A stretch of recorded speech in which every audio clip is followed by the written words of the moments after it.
What was the song of the podcast like? All the things you wanted to be, and then all the things you wished you never wished for. It was a delicious itch you want to scratch, but you find it under the skin and can't reach it. So the delicious itch becomes unbearable.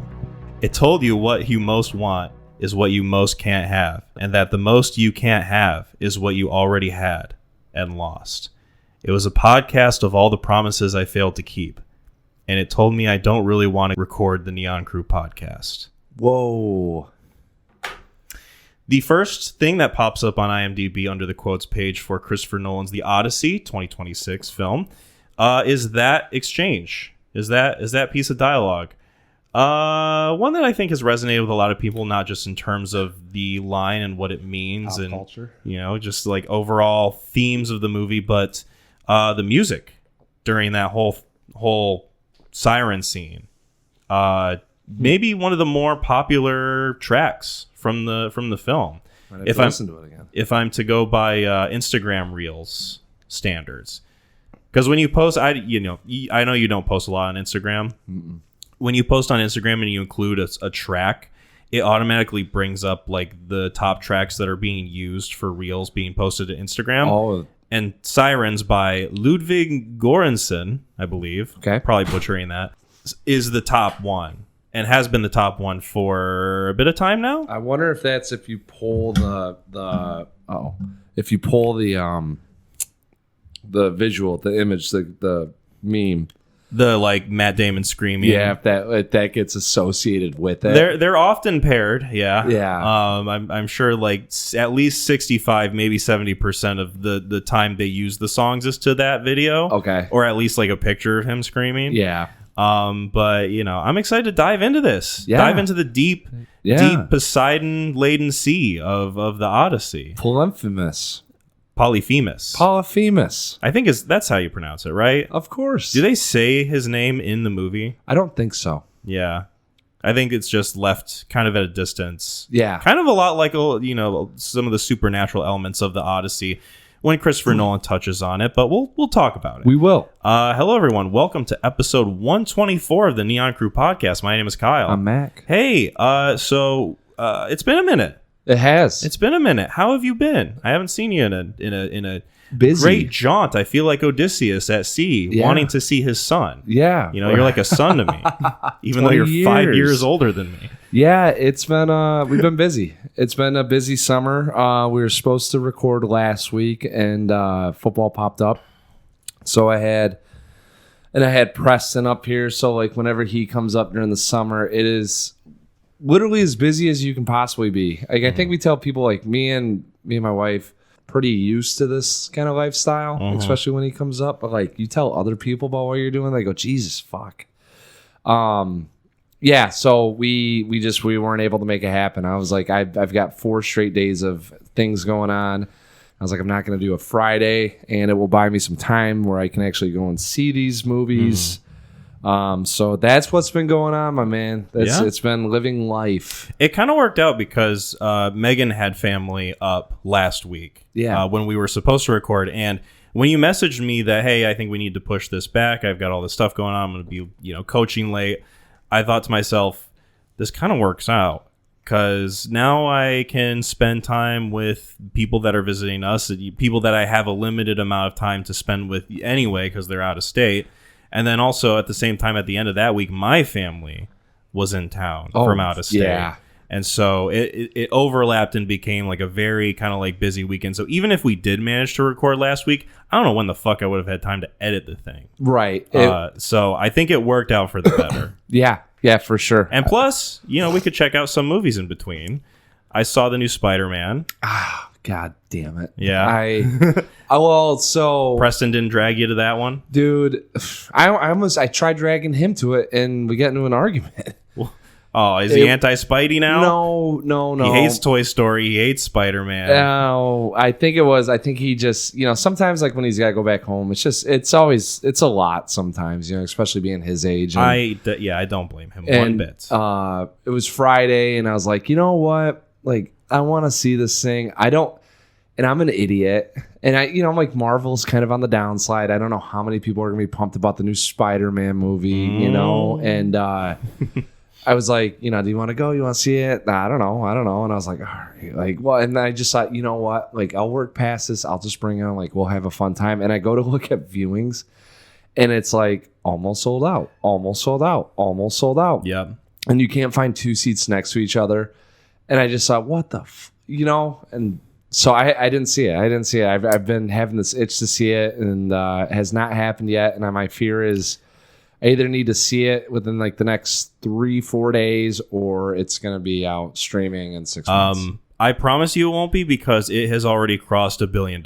It's crossed $1 billion. I've never seen the cinema carousel that busy. It is kind of insane how good of a year we've had with movies in general, but just how evergreen Spider-Man is, and has just kept up that momentum from when like the first Tom Holland Spider-Man came out. And like, obviously there's like, reappreciation for the Tobey films. Like people dig Spider-Man, and also too, not to mention like the animated Spider-Verse films.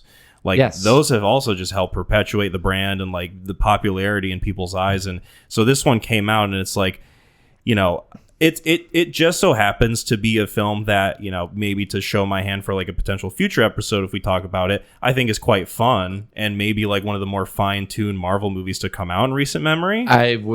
That's good to hear. I was guessing that it would be. Yeah. Not to say the last one didn't necessarily miss. I know that we've kind of had our beefs with the last one. It's and one some of the that story like structure. When you think about it more, the less kind of luster it has to it. I feel like I've thrown it on a couple times actually while Preston's been up this summer, and once again, it's not a bad film by any means. It's fine, and for a Marvel film, it actually is probably like one of the better ones. It's like a fun fan servicey type of movie. Yeah, I was thinking like, there's no way they botched this one. Mm-hmm. Yeah, and you just don't know. Like, I've seen these trailers, and I kind of have an idea about some of the things that happen, but I know that there's a shit ton of stuff loaded in here, and I've been staying away from everything I can stay away from, and it really shocked me. I'm like, this must be doing really well to keep up. Now, granted, if it's 4 or 5 days, but it's 4 or 5 days I've driven by the fucking cinema carousel, and they've got the huge parking lot, and then the side lot along Old Grand Haven Road there, because it used to be the reason why that parking lot is so big is because it used to be a drive-in. At some point. Yeah. I learned that from my parents when, because, they're in their 60s. So they've been around for a minute, if you know what I mean. Like Odysseus out to drift at sea.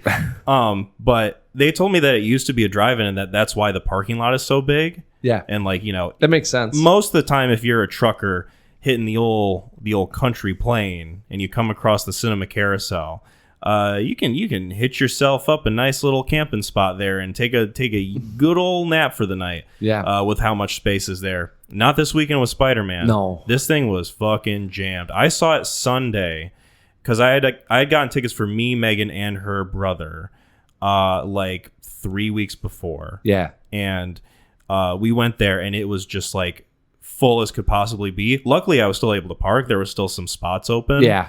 But this was like, insane how many people there were dressed in Spider-Man outfits and costumes, and like people turning out, and it's just like, it was refreshing to see. It's good, especially for a movie that I think is very solid and decent. Yeah, like, I think you would have a fun time if you took your son. He's back now, so if he sees it, he's going to be viewing it probably at home on something. So give it some time. Yeah, because this thing is easily going to cross $2 billion. I promise you. That's insane. Yeah, I think people have been like, they must be hurting for some of the superhero stuff, because I don't think we've gotten quite a big dose of that recently. I think people are just itching for superhero stuff that they are just interested in wholesale from a character standpoint, whether it be Spider-Man or Deadpool, or just from a quality standpoint. Yeah. Supergirl came out, that face planted because people did not like the word of mouth that it was getting. It was kind of leaving a sour taste. They wanted more something akin to the Superman movie that came out, and I think that is just kind of true across the board, with some exceptions. Now, you're not going to get like the same turnout for a movie that I think is good, Thunderbolts, which is a film that, even though critically performed well, did not deliver just because the premise and the characters were just a little too unfamiliar with people, right? Yeah. And so when you get something like this new Spider-Man movie where it's like, oh, people love it and it's making a shit ton of money, then it's like this thing's just going to steamroll. Yeah. And I wouldn't even be surprised if it makes more money than Doomsday when that film comes out later this year. I'm cautiously optimistic. Did you see the trailer for it? Mm-hmm. Yeah. Yep. Surface level thoughts? Oh, RDJ doing a funny accent? Which, all right, I had to laugh when I'm watching this thing because I went and saw the Odyssey, and Doomsday pops up and they're talking about it, and I've seen the trailer a couple times because it's like on Facebook and whatever social media, and I just had to laugh. I was like, dude, they I don't know, can we do one of his characters is not being reprised. Mm-hmm. It sounded like he wanted to take a breather from the Marvel stuff, and now he's back in a different capacity. And I was like, all right, do we need the paycheck or he's back in a different capacity? Whereas like every other character feels like they are being treated from the studio system as if we are having another Infinity War Endgame situation. That's what I think it's supposed to be. Where I feel like that strategy is not really landing the same as it used to, given the fact that I think audiences are just a little more skeptical of like how this thing is turning out to be. There's not really a sense of like story or like focus on a specific character or, really just like things that feel warranted from a movie of quality. At least with Spider-Man, the focus is Spider-Man. Well, you got all these other characters running around, but at the end of the day, it's still on Tom Holland and his ability to portray the character. With this, it's just like big old question mark. Is it going to be kind of like an Infinity War thing where he's the main character similar to how Thanos was in Infinity War? Or is this going to be like, Marvel best of hits where now we got all the other properties in. We got X-Men, we got Fantastic Four. Yeah. I'm worried it's going to be more of that latter. We'll find out because is Feige back at the Realm?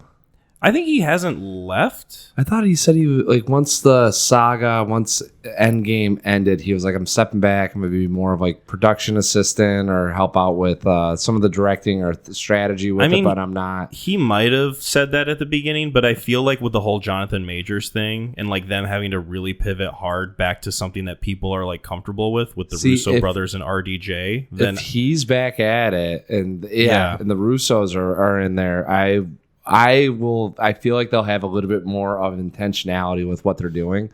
Because the films before, it felt like, hey, we've got... And that's what was so great about Infinity War and Endgame is that it built up to all that. So the character development and all of the stakes really felt elevated because we were working to that point. Whereas with Doomsday, it kind of feels like he's dropping out of the blue here. Yeah. And that's the one thing that's kind of got me concerned a little bit is like you said, are we thrusting all these characters in here and just creating an event? The only slight buildup was from the Fantastic Four movie, and it was like one small scene where you don't even like. It was an end scene. You see him for like 3 seconds. Yeah, it was that and post credit scene, I think. Yeah, and so we'll see. I don't know. I'm kind of I think the players at the helm. It's always the same thing, right? You get the old coach back. You got some of the star players back. Are they too old? Is it just, are they past their time? Did they have their run, 10 years ago? And now they're saying, hey, everyone, check it out. The gang's getting back together. What's it mean? Mm-hmm. Sometimes those go well and sometimes it doesn't, Yeah.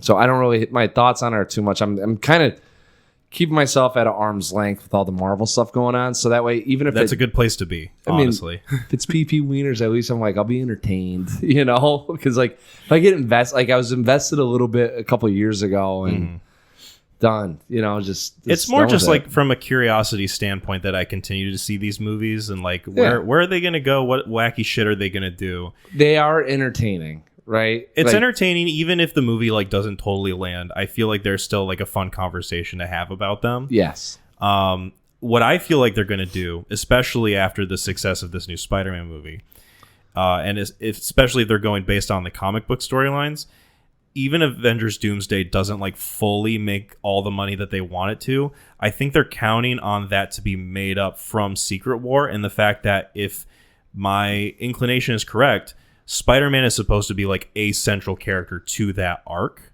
And if he is like more or less the main focus of that Avengers movie, I think people are going to turn out for it.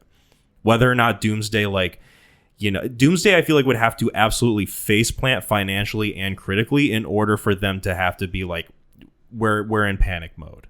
We're in like, we're at DEFCON 3. They're at DEFCON 3. I think Deadpool and Wolverine helped that out a little bit, but right, like they were. There's a joke with that I've read where it's like, how do we get Spider-Man into Doomsday? And now that it's made every single person's money in the world. That's awesome. I wouldn't be surprised if they do the same thing with Deadpool.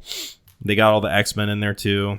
Maybe that'll help. Yeah. See Patrick Stewart and Ian McKellen one last time. Yeah. Both in wheelchairs, like the dust falling off their face. Embrace. I can't believe he's still alive, Patrick Stewart. Like he was. Hey, he's trucking, man. Dude, he was that old when I was like in elementary school. He's got kind of the Christopher Lloyd thing going on of like, you were just born geriatric. Yeah. Right? Yeah. That's he's got a. Every time I see him, I'm like, I feel like he got in a time machine in 1999 and it just said, hey, we're going to timestamp your body. Yeah. Right? Like it's like when rigor mortis sets in and the person just looks the same from then on out. Well, and I'm like, all right, I couldn't tell you if maybe he was in his 40s when I saw him and now he's in his 60s, or if he was in his 60s and now he's in his 80s. I don't know the man's age and I couldn't tell you. I would wager to guess that he's in his mid 80s.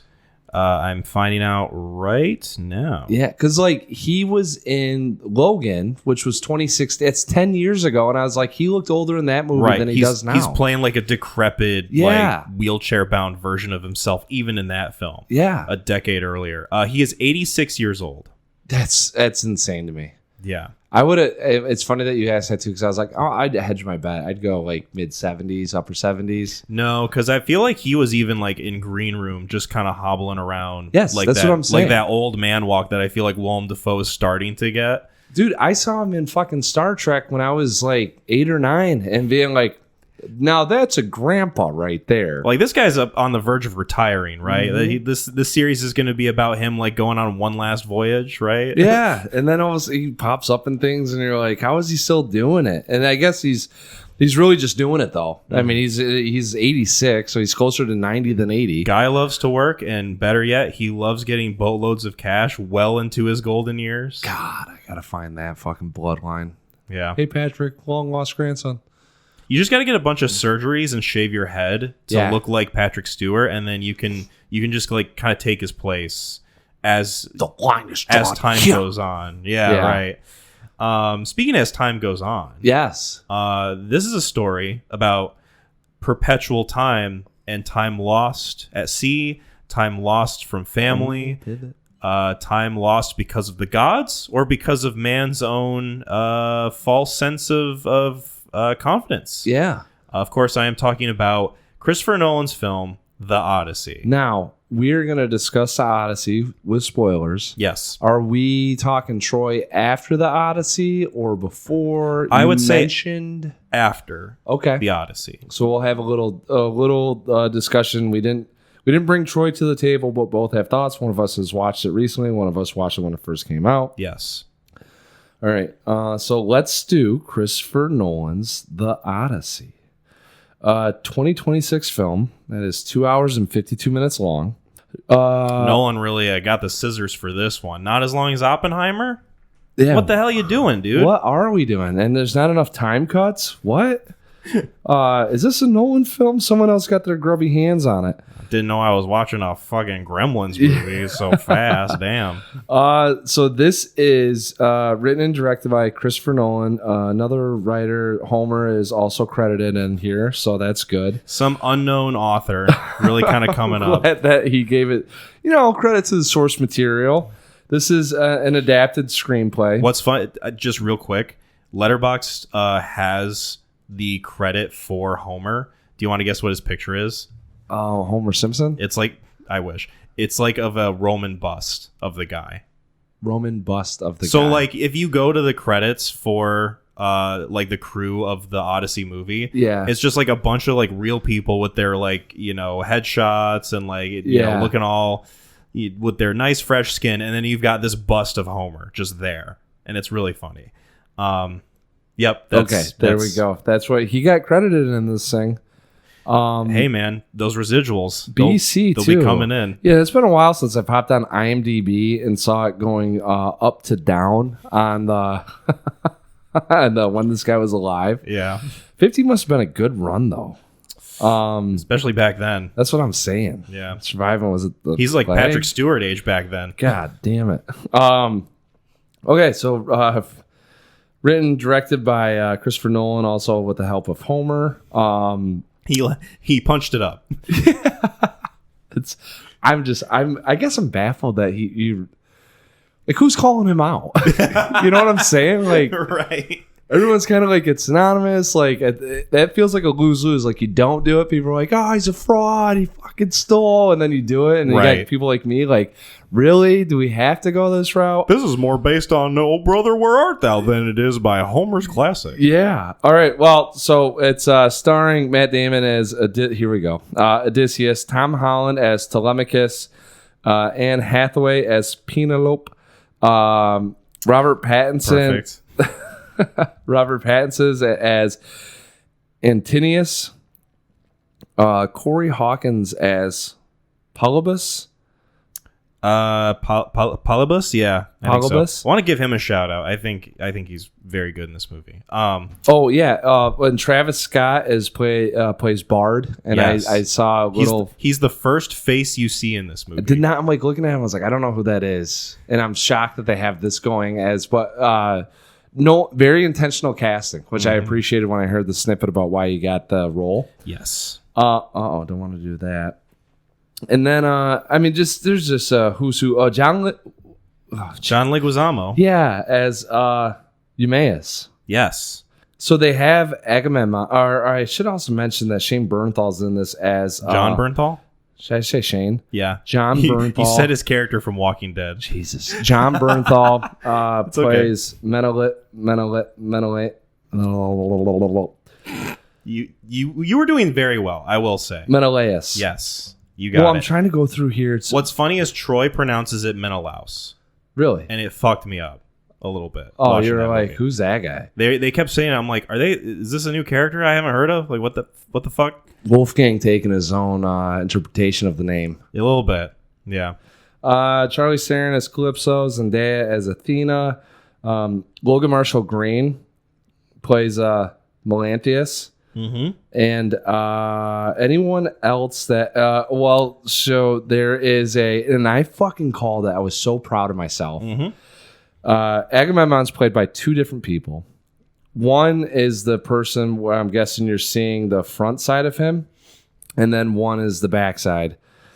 Benny Safdie playing Agamemnon. Yep. And I looked at that guy, I go, that's got to be him. But I'm like, the way he's talking does not sound like Benny Safdie. Mm-hmm. And then another individual's playing him. Where's his buddy at too? I want to give one more shout out because I really like Elliot Page is Sinon. Oh, Elliot Page is Sinon, who has that's a very important role, which I had no idea because I didn't read Emily Wilson's take on this.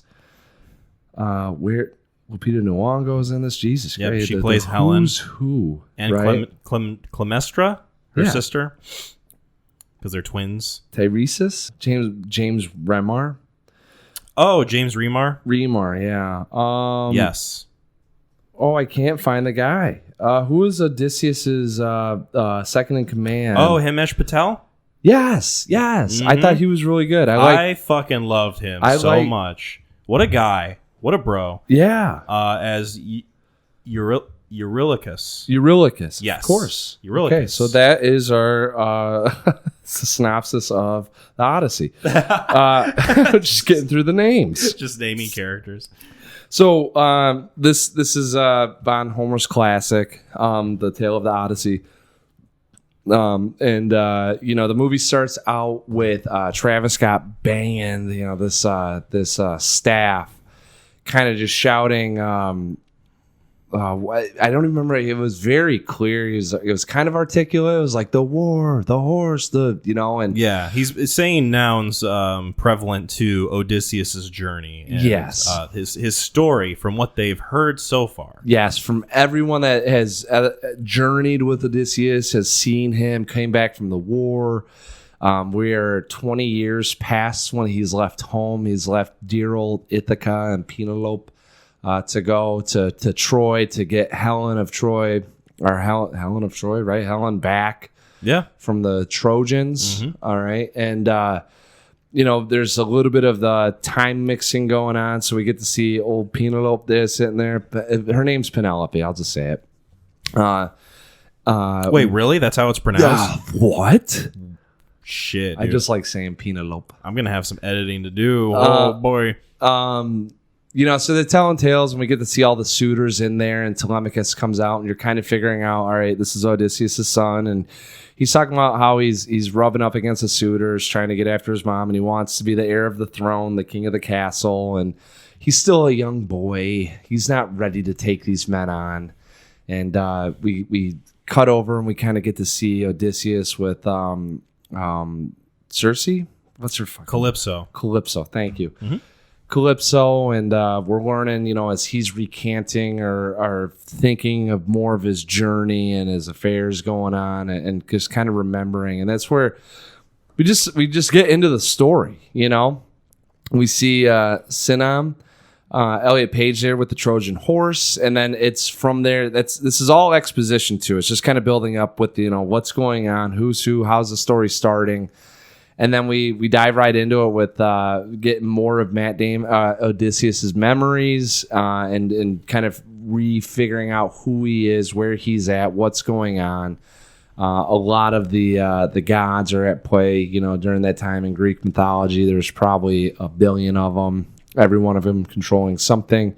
Athena makes a presence, and So let's just start talking about the Odyssey. Let's start discussing the Odyssey. Spoiler alert for the Odyssey, a film almost literally as old as time, or a story as old as time, I should say. Can I speak on a little bit of the kind of lead up to the reveal of this movie, and that this was going to be Christopher Nolan's follow up to Oppenheimer? Sure. Because I find it very interesting. Did you also play the game of trying to guess what type of movie he was going to be making based on the cast reveal? Because one of the first things that we learned about this wasn't the fact that it was going to be an adaptation of Homer's The Odyssey, but the cast of people that he had put in his next project. I think at this... Pattinson, Bernthal, Damon, Holland, I think were mentioned. Hathaway, I think Zendaya, and... maybe just like those core people, those core six. And so there was a lot of speculation as to like what this movie was going to be and what Nolan's follow-up to Oppenheimer was. A lot of people were saying it was going to be a remake or an adaptation of this other movie, Blue Thunder, or like Thunderbirds, or something like this helicopter cop story. Yeah, that's what... Okay, I was about to say, because I'm thinking of like Vice and Narcos and... something along those lines, and people were like, "Oh, is he getting back to like his kind of noir roots with like Insomnia?" Right. And then there was also speculation that it was going to be like an old timey like kind of vampire tale. Nope, never. I don't know if I heard that, because he's talked about like wanting Pattinson. to do. I know Pattinson as a vampire, can't fucking see it. Stunt casting. I know, but he's discussed wanting to do something akin to like a horror movie in the past, and so like that wasn't like completely out of the realm, and also like vampire things were kind of like in trend at that moment. He's trying to tackle every genre. He kind of does with the Odyssey, which was ultimately what was revealed, and people were like, "Oh, wow, that is like not really at all within like the stuff that he has done before." Right. Because like when you think of Nolan, you usually think of like contemporary setting, time fuckery, men in suits, or like performing some kind of heist, some like kind of like modern action thriller sort of deal, right? Yeah. The only exception to that really being The Prestige and Oppenheimer, movies that are meant to take place in different time periods, but there was never like at least with The Prestige, an epic scale to it. And with Oppenheimer, it's like, oh, well, he's doing like still kind of a men in suits type of movie. Right. It's just like this kind of epic, long spanning thing portraying like one man's struggle against his own scientific discovery versus morality type of thing. Sure. And so when he announced that the Odyssey was going to be his next project, people were like so fucking curious to see how this turns out. Yeah. And I was one of them. I mean, I was one of them too. I was very much looking forward to seeing this movie.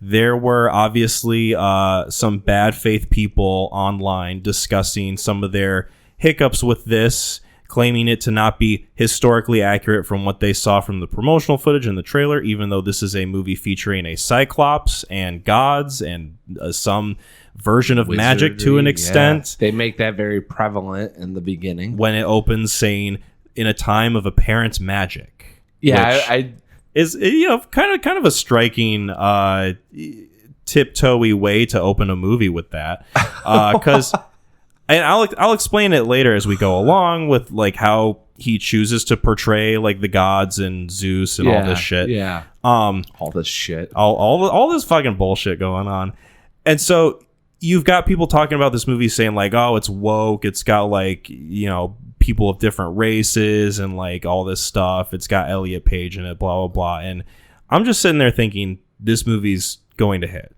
Yeah. This movie's going to hit despite like what these fuckers are saying online.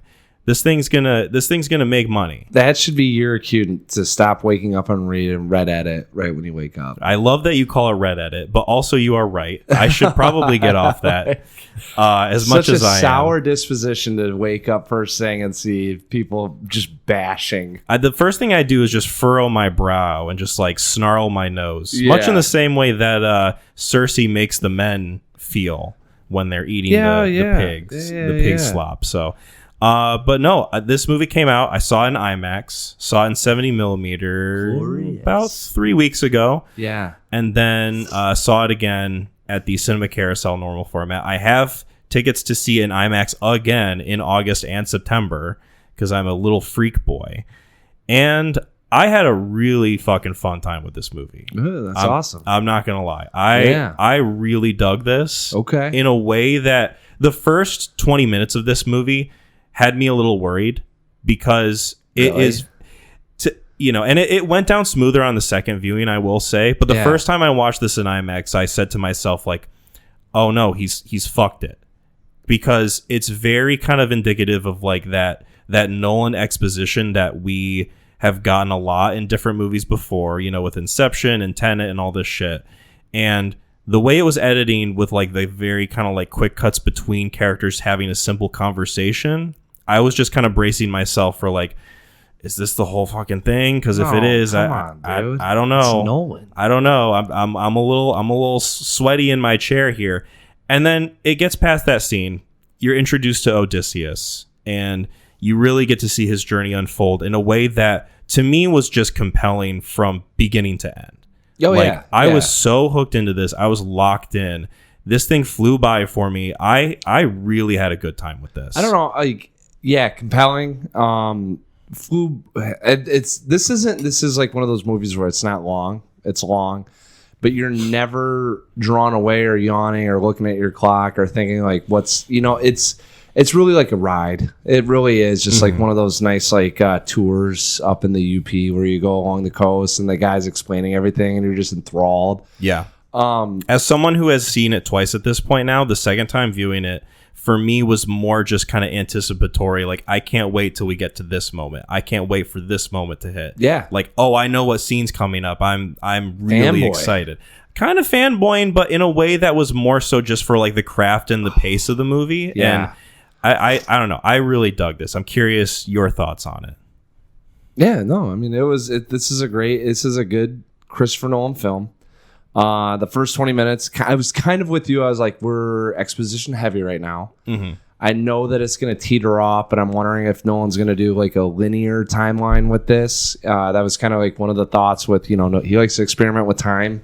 And how are we going to go about doing this? And then we get to see Odysseus, and you kind of you could tell that he doesn't remember things, but there's flashbacks, and we're starting to kind of go down memory lane with him. And I was like, okay, I'm liking this, and I'm able to keep up with what's current versus what's, you know, been what he's remembering. Yeah, and it's really like a point A to point B to point C to point D. You know, like it's really land on this beach, do some fuckery, run away to the ships, land on beach, rinse and repeat. Yes, yeah. And every new, I guess it's just a really simple, and credit to Nolan for keeping up with the source material and not trying to do too much, right? It's a very simple premise, especially when you're talking about like before Christ times.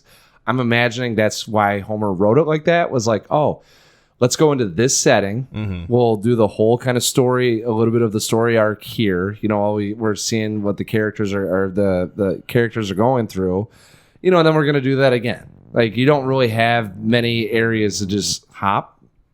And that doesn't get old to me, at least. I think in part because the situations in which the characters find themselves in and the kind of like just kind of simplified story beats that take place are compelling in of themselves. Yes. And I think that is kind of what has made the Odyssey as a story just sort of relevant over time. Maybe not relevant in that, like, oh, you know, we're exactly dealing with everything. It's a hero's journey. It's relevant in the sense that every story that's a hero's journey is based off this thing. It's relevant that it's something that we can recognize, and that even though it's like, you know, it's a simple story structure, it is in of itself compelling because it is like the basis of what all stories are told from. Yes. And I think that Christopher Nolan doing it in his own way, while keeping true to a lot of like what you do find in the story, I think is a really smart decision.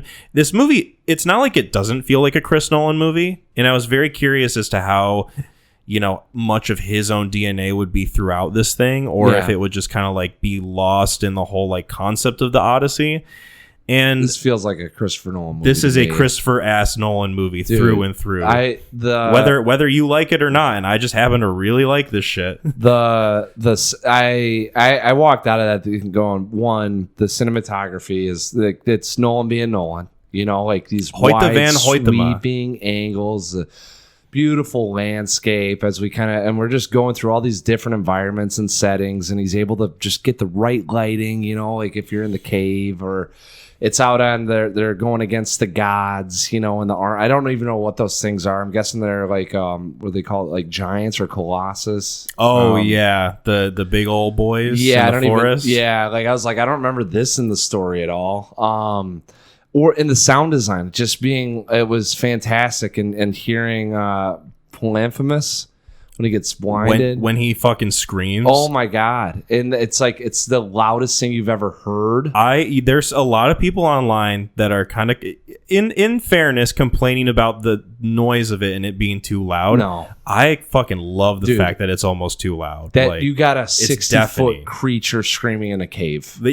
Right. Like it's gonna be fucking loud. It's gonna be loud as shit, and you are going to just be like the characters, just kind of up against it. Yeah. This was like the first movie that I think I'd seen in IMAX that I looked up and I noticed how big the fucking speakers were. Oh yeah. Like in that moment where he's screaming, I'm like, holy shit, this is maybe one of the loudest things I've seen in a movie since Dune Part 1. Too, like the noise, like I don't remember a noise being quite like that beside like Annihilation, the bear scene in Annihilation. Yeah, because like the crossover between the bear and the chick. Yeah. The scream seemed layered that way. That's what this one kind of felt the same way. Because the second time I watched it, I really honed in on like, all right, the sound design of his scream I'm gonna really pay attention to.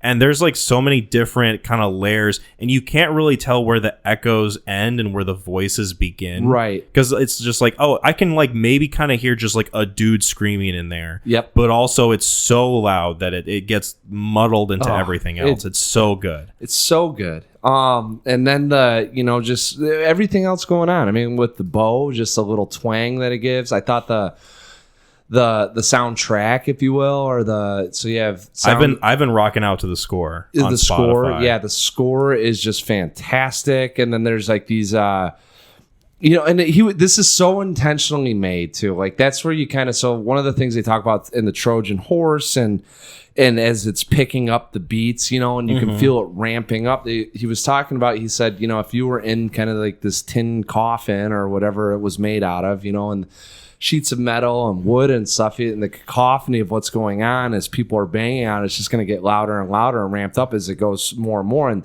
he's like, I wanted them hearing, as being, I'm inside the horse with these warriors. Are they Greek? They're Greek warriors. Yeah. So it's a combination, because like in the story, and they touch on it more obviously in like the Iliad. Yes. You learn it from watching stuff like Troy, which we'll talk about later, where it's kind of like a coalition of different nations against Troy. Right. So like Agamemnon is like the guy in charge of like everything. Yes. This is like his war that he's kind of waging on behalf of his brother Menelaus, whose wife was either taken from him or like she went willingly and is like having an affair. There's like different versions of that story that you can go with.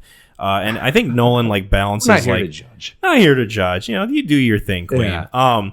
But that more or less is just like there are Greeks, but there's also Spartans, and there's also like other pieces of nations included. I'm kind of interested, like where this kind of intersects with the Persians coming into play, because I think that's maybe who they're talking about with the men from the sea. I have a take on that, and I'm excited to talk about it. Okay. Yeah. But yeah, the score, the sound design, the way that this thing just plays off itself with all these things going on, even the intro with Travis Scott with his echoey voice and the chambers and the suitors, like I was just like, this is just such a well-made film. Just like in terms of just filmmaking and like you talk about being at the top of your craft, or like you got people like that. And I'm sure there's people out there that watch this that go, I could do this. And I'm like, dude, we're talking like one of one, man. Like I don't think people recognize how hard this can be. Yeah. And then you have all of these egos that Nolan surrounds himself with, demanding all of this shit from him, that Matt Damon is a $50 million guy, right? Like if I'm going to sign my name, I'm getting paid this much. And to be able to ask him to do some of the things that he was doing, it was like, okay, and getting a performance out of him, I want to hone in on more of like what you were saying about the combination of the different elements of this and what Nolan was going for with like the score and like the sound design and the Cyclops itself and like just some of the other stuff that's like in combination with this movie. I think one of the things that this movie is about, amongst like many different things, is just about how fucking weird and fucked up this world is after they had fought at Troy. And just like how the haunting of that, with Matt Damon experiencing this sort of level of guilt and regret when it comes to like the things that they did there and like the way that they got into Troy. Yes. I feel like unfolds in a way that not only is he being haunted by this vision of Athena, which you later learn is like the face of a priestess that got decapitated in front of him. Yeah. That is now just like appearing next to him. Not only is he getting visions of that and just like this sense of, oh, we're all doomed because of this thing. I think that carries through so many different parts of like getting to the core of like his own regrets and his own like turmoil manifesting itself in these things that are happening that are just like so weird and fucked up. Like the Cyclops is weird and fucked up. It doesn't look like a typical kind of like movie monster. You're not getting like a kaiju thing. You're getting like a person who looks like a dude in a cave. Yeah. Who's just like butt naked and has like the skin and flesh of a human being. Right. Yeah. He looks more like someone with a disability than he does like a monster. Right. And you've also got Cersei with like her turning his men into pigs and like touching on the idea that like men come and go and lay waste to wherever they arrive. And they were going to do the same thing to me. And there's this like sense of paranoia building with like the people from the sea and like this idea that Zeus's law is being broken by different people all over the world. It's a world in which Matt Damon feels he has created. It is, I think, an interesting parallel when you look at this in conjunction with Nolan's last movie, Oppenheimer, where that's a movie about a man who, through scientific breakthrough, feels like he has the whole weight of the world on his shoulders because he has made this highly destructive thing that could end humanity potentially. Matt Damon in this movie, to me, feels very similar in that Yeah. He feels he has ushered in this dark age, this age of like the Bronze Age is over. He says that in the movie. Yeah. And he feels that weight falls on him, not just because of like what's happening to him and his men, but just like this monstrous sense of chaos and disorder that he and his men find themselves astray in the world. And that's why he's so afraid of going home, is because he doesn't want to see the fruits of that labor play out in a place that he calls home. He's like scared to go back to see the results of that. Okay, that's the one thing. I guess I'll ask about that. But yes, I thought sure. I thought this was the reconciliation with guilt and playing out on. It's an interesting take on. So I don't know in the book or the story if that's how it comes across, as if it's more of just a hero's journey of this one man working to get back home versus this is kind of Nolan's original take that he's struggling with the guilt of what's happened and all these things that he's done is playing and unfolding in front of him, and that's what he has. There's no sense of having a God figure, one to look to. I think that's very purposeful. Yes. Yeah. It felt like that. This was a little bit more of a take on that wage of I don't know how to handle this emotional weight that I'm carrying, and I don't have any one place to source it. Athena pops up, and that's a little bit of the emotional side of things. Like I am trying to get back home. Of how much are you trying to get back home? I thought that it was it makes it for a refreshing take on this, and I guess if you don't know anything about it, it's a good take to have, and it actually adds to the story and the narrative, as opposed to just having this being point A, trouble, get off, point B, trouble, get off, points, where it feels that there's a little bit more of an emotional weight that Odysseus is carrying around with him, and the strain that you feel, and it's almost like the duality of man, because like I guess you say like do I want to go home, not want to go home, but I look at it, I'm like, isn't he trying to get home the whole time? Like he wants to get home to his family and to the people that he loves, but he also is afraid of what he'll find there because of what he's felt he's done to the world. So here's my question with it. Is it all right? Hey, take 96, you'll be home in 20 minutes, or I'm going to take 12 back roads and get home in 45 minutes. Or is it I took 96 and it's all fucked? You don't get like a huge sense of why it takes them so long initially to get back home, and like why they don't go back with Agamemnon, and like because they touch on it in the movie and that like, oh, why didn't you just go back with Agamemnon? He made it home fine. Yep. The excuse that he gives not only himself but his men is that they have enough rations to go and see the world and still get home in time, even before Agamemnon reaches home. Do you think now that's a ploy where he is now like I know what I've done, so it might take a little longer? I think you could easily read that as like he knows that what they are about to do is going to take them longer than he is letting on. Yeah. And I think you get like you get some reconciliation with that when he's talking with Calypso, and like the revelation with the sirens, and like how they told him that he doesn't actually want to go home. I think there's like an intentionality there that you kind of have to like try and catch as you're watching, because Nolan doesn't really take the time to slow down with a lot of that stuff. He just kind of keeps barreling through. Easy to understand when you've got a source material that you could easily make like a 6-hour long movie with. With the amount of shit that's in this book. And I do want to point out too that it's a very unique look at a time frame, and I think they do a good enough job setting it up. And Nolan even highlighted this when he's talking about it, but you don't have a Christian set of values or law or one God governing and dictating kind of like each step of the way. This is a point of life in which if you were upset, you could blame the sun god because he burned your crops, and it's not you in control of your emotions in that emotional state. It is because there is an undue effect from something else acting on you. And then you can take that, and if you're feeling upset because the sun god cursed you, you can now place it into a different god's hands and let them shoulder you over with comfort, right? So these things that are going on with Odysseus, and he can't quite – pinpoint, or I don't want to say articulate, but you can see the emotional weight he carries, but he also doesn't understand it. It's because he feels like he has burdened the world himself, and so he feels he has to carry it. Yeah, he's required to carry it. When a big thing towards the end of the movie, when Calypso lets him go, is that he has to just kind of like let go of that burden and let the gods take care of it. That's why Zendaya, when they're walking away from the the smoke pit, is what I've come to coin it, because they're getting some brisket going in that little dirt pit that they dug out for the the calves. Apollo's cows. Yeah, Apollo's cows.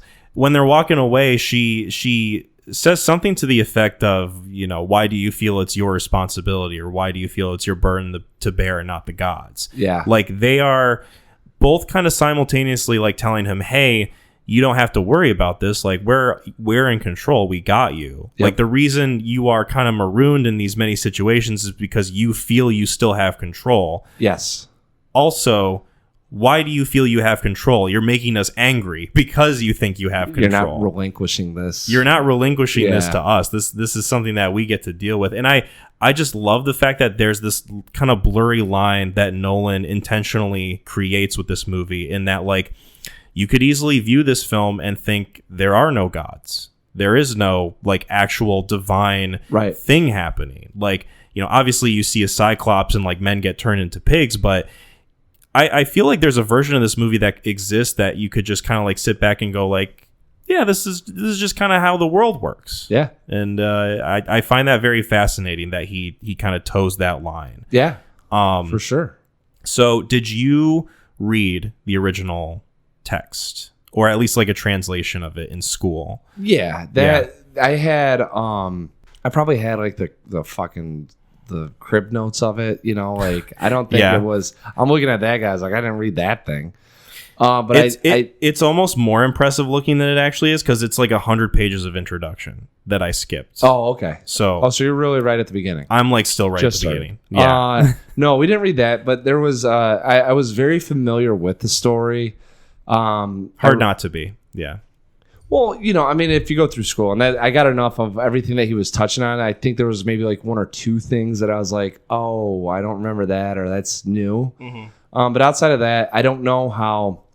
So that was kind of the one interesting, and I could be off. I don't know. I didn't read the book, but and I doubt, since it's from Homer, that he was grappling with that sense of guilt. Mm-hmm. And I guess seeking control. I feel like that was a Nolan take on it. Yeah. So I am currently in, I say the middle of, I'm like a few chapters into the Emily Wilson translation of Dude, you're a 10th. Odyssey. That's a 10th. And you said 100 pages are introduction. Like, listen, I see that fucking the marker. Hey, listen, man, I tried to get this done, but I didn't have time. All right, much like Odysseus, I did not have time on my side. Dog ate your homework. I get it. Yeah. Argos ate my homework. That's why he's laying down all the time. We can talk about that later, but yeah, that was bad. No, so I'm from what I have picked back up, because I did read this in college. Yep. This exact translation, and we read a version of it in high school. Okay.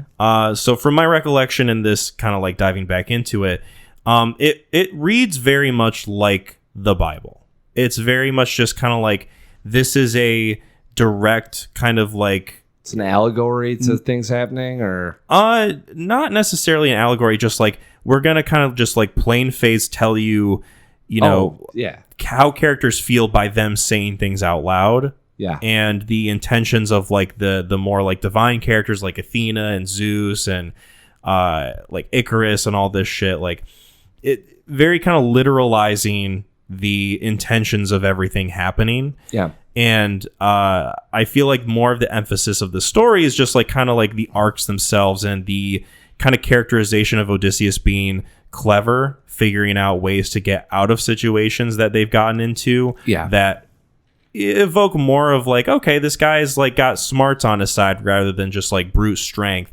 And that's something that I think people have criticized this specific movie for kind of lacking, is that like, oh, Odysseus isn't as clever as he is in the book, and he's not like showing the smarts that he had in the original story. And it's like a lot of that Get stuff. off the fucking island. They just all have. That was pretty clever. Yeah, I would say he was right to think about saying that. But a lot of those scenes involve more kind of just like heady, like fantastical concepts that I don't think Nolan was willing to like budge on. You know, I read about how like he thought of trying to implement like the more clever angle of dealing with the Cyclops and like actually displaying the gods like sending thunderbolts down whenever it would storm, and he decided to go against it. One, I think because it would have been really difficult to kind of like mesh into what he was doing. Right. And two, that ended up not being his intention at all. His intention, I think, was met in that like you are kind of like blurring this line between those concepts. And if you have Odysseus try and be clever, then you are kind of showing the almost infallible nature of a guy who otherwise is just in a shit ass situation. You know, I think that's kind of more or less like what the original story is painting with a brush. Yes. Whereas this story, and we've said it before, feels very human. Yeah, and his actions ultimately lead to consequences, right? And that's where you have to keep that going. Because I guess if you use clever or smarts as a way to get out of all these situations, he's no different than John Wick.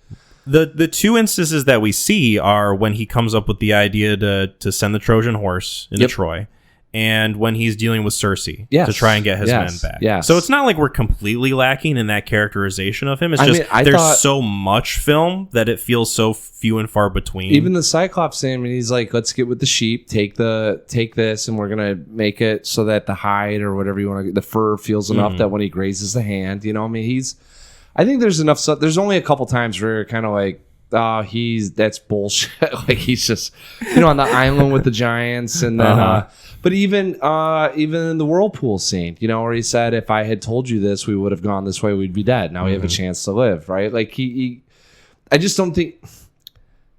The only thing I really bump up with against this I'm excited to hear it. I thought Matt Damon was good, not great.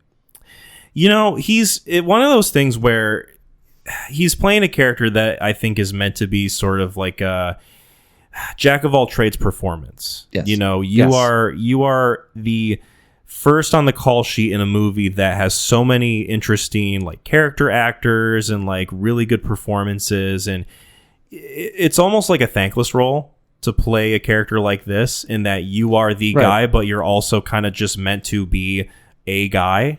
You know, you're not going to have like much in the way of like specific characterization or personality or like, you know, emotions outside of like what's happening to you. Yeah. With that being said, I think he does a really good job of playing the character how Nolan intended it to be. Yeah, I'm not knocking that. I think, and once again, kind of with Nolan and the way that he sets up his characters, you know, we've kind of beefed with that before with him. Yeah. More of the kind of like emotionality of this movie is with characters like Anne Hathaway and John Leguizamo playing these people that are meant to like kind of just represent a certain sense of like turmoil and longing. Yes. You know, you've got Telemachus is good, Antinius is good. Yeah. So I think it's more of just like a product of like the type of character rather than I'm not the performance. knocking it. I just think that I think that someone else may be able to hop into that role and give me a little bit more. Yeah. And I don't know if it requires that, but you know, that was like one of the things, like I said, the whirlpool scene, he gets in like, I've just outsmarted you. And he's literally just like sitting there explaining it to him. And I'm like, all right, like give me a little bit more personality with this, or a little bit more like I had to do it this way. You know, it's just, he feels tired. And I guess I can't blame him on that. I think that's intentional.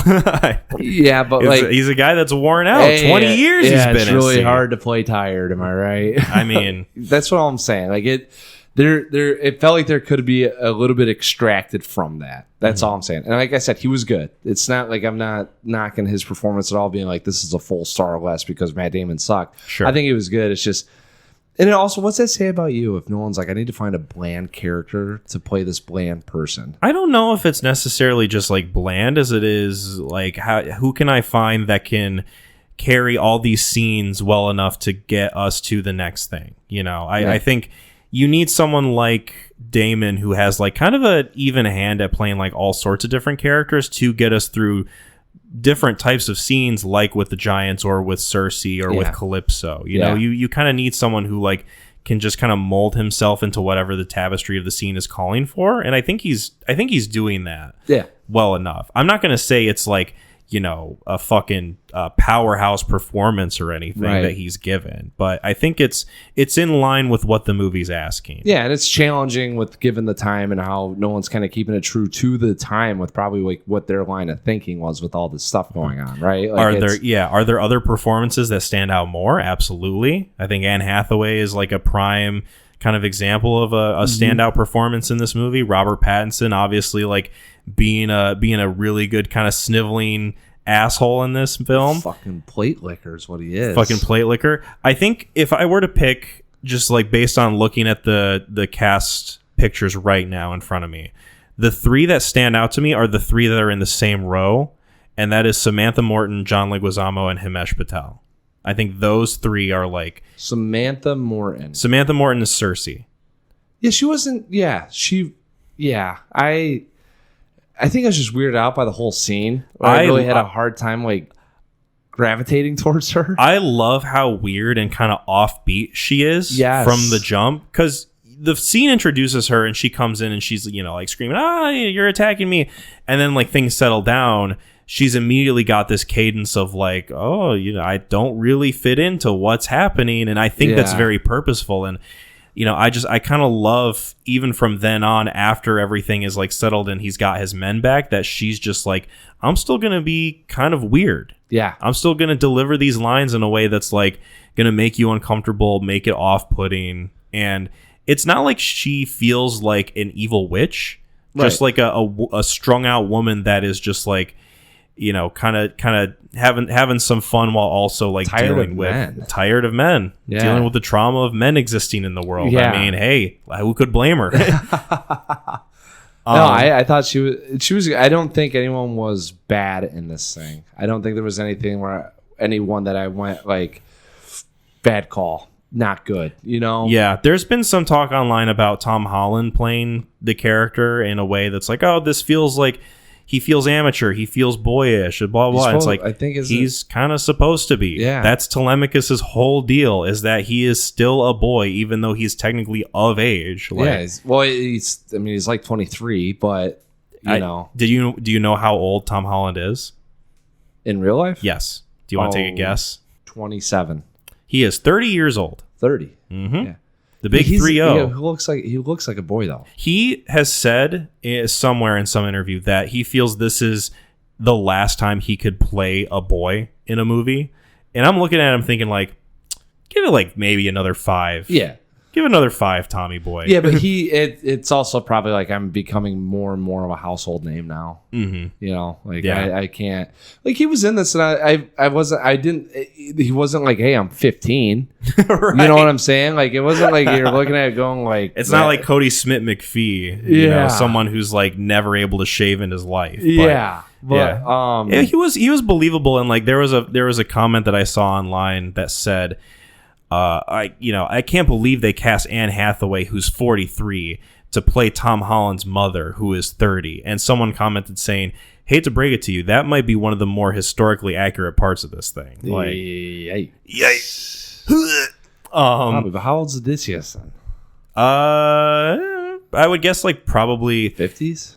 If he's going out to sea, I would wager that they try to make him look like early 40s, and then by the time he gets back he's like early 60s, so like, you know, an age where like he's still able to wreck shop, but clearly like time has passed and he looks older. So I thought they did a good job of that. I thought he looked weathered, and I thought Telemachus was good, Antinius was good. Corey Hawkins I want to give a shout out to. I know I did that before, but I think he is really good as like the number 2 suitor asshole. Polybus? Yeah, Polybus? I think so. Yeah, but I thought he was really good at like being an asshole. And then like when really riles you up, when he realizes like arrow to the throat. Yeah, very satisfying. Yes, scene. That was. I wish there was a couple more piece of shit suitors in there. I know. Well, the main 3 you get is Arpat, Corey Hawkins, and Logan Marshall Green. Yeah. who are like the more notable like asshole suitors that meet their fate. And I think I don't know, it works well that like all the other ones are kind of like just anonymous asshole faces in the halls. But I mean, you don't have enough time to chew with getting some more suitors in there. Exactly. And from what I remember in the story, I thought there was 3 suitors, so it's kind of making like it was. And I don't know if that's true or not. There was a whole room of them, but I thought there was like 3 main ones that had like more speaking lines. Yeah. While everyone else was literally just there to feast and eat and take advantage of the situation. Mm-hmm. But yeah, I could have used just a little bit more assholery in there.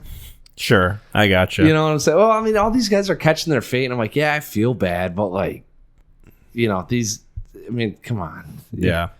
So that end scene, and I guess we can just kind of jump into it because we're hopping all over the place, much like Nolan jumps into the story. This is what we do. We talk about the film. We recant all the things that we like, don't like, and then you get to hear it. So yeah, end scene. That end scene was a scene that I was just kind of like anticipating, not just in terms of like, oh, I'm excited to see how Nolan does this, but just in terms of doing the thought exercise of can he pull this off? Yeah. And I've talked about it before. Uh-oh. And I don't think we touched on it too much in the Dark Knight trilogy episode that we did with your brother, but I definitely brought it up where I personally, in past Nolan movies, have beef with the way he does fight choreography specifically. Like, I think Nolan does a great job of like action set pieces and like, vehicles and like getting things done practically that like just work in camera. They're like, oh wow, this is fun and interesting.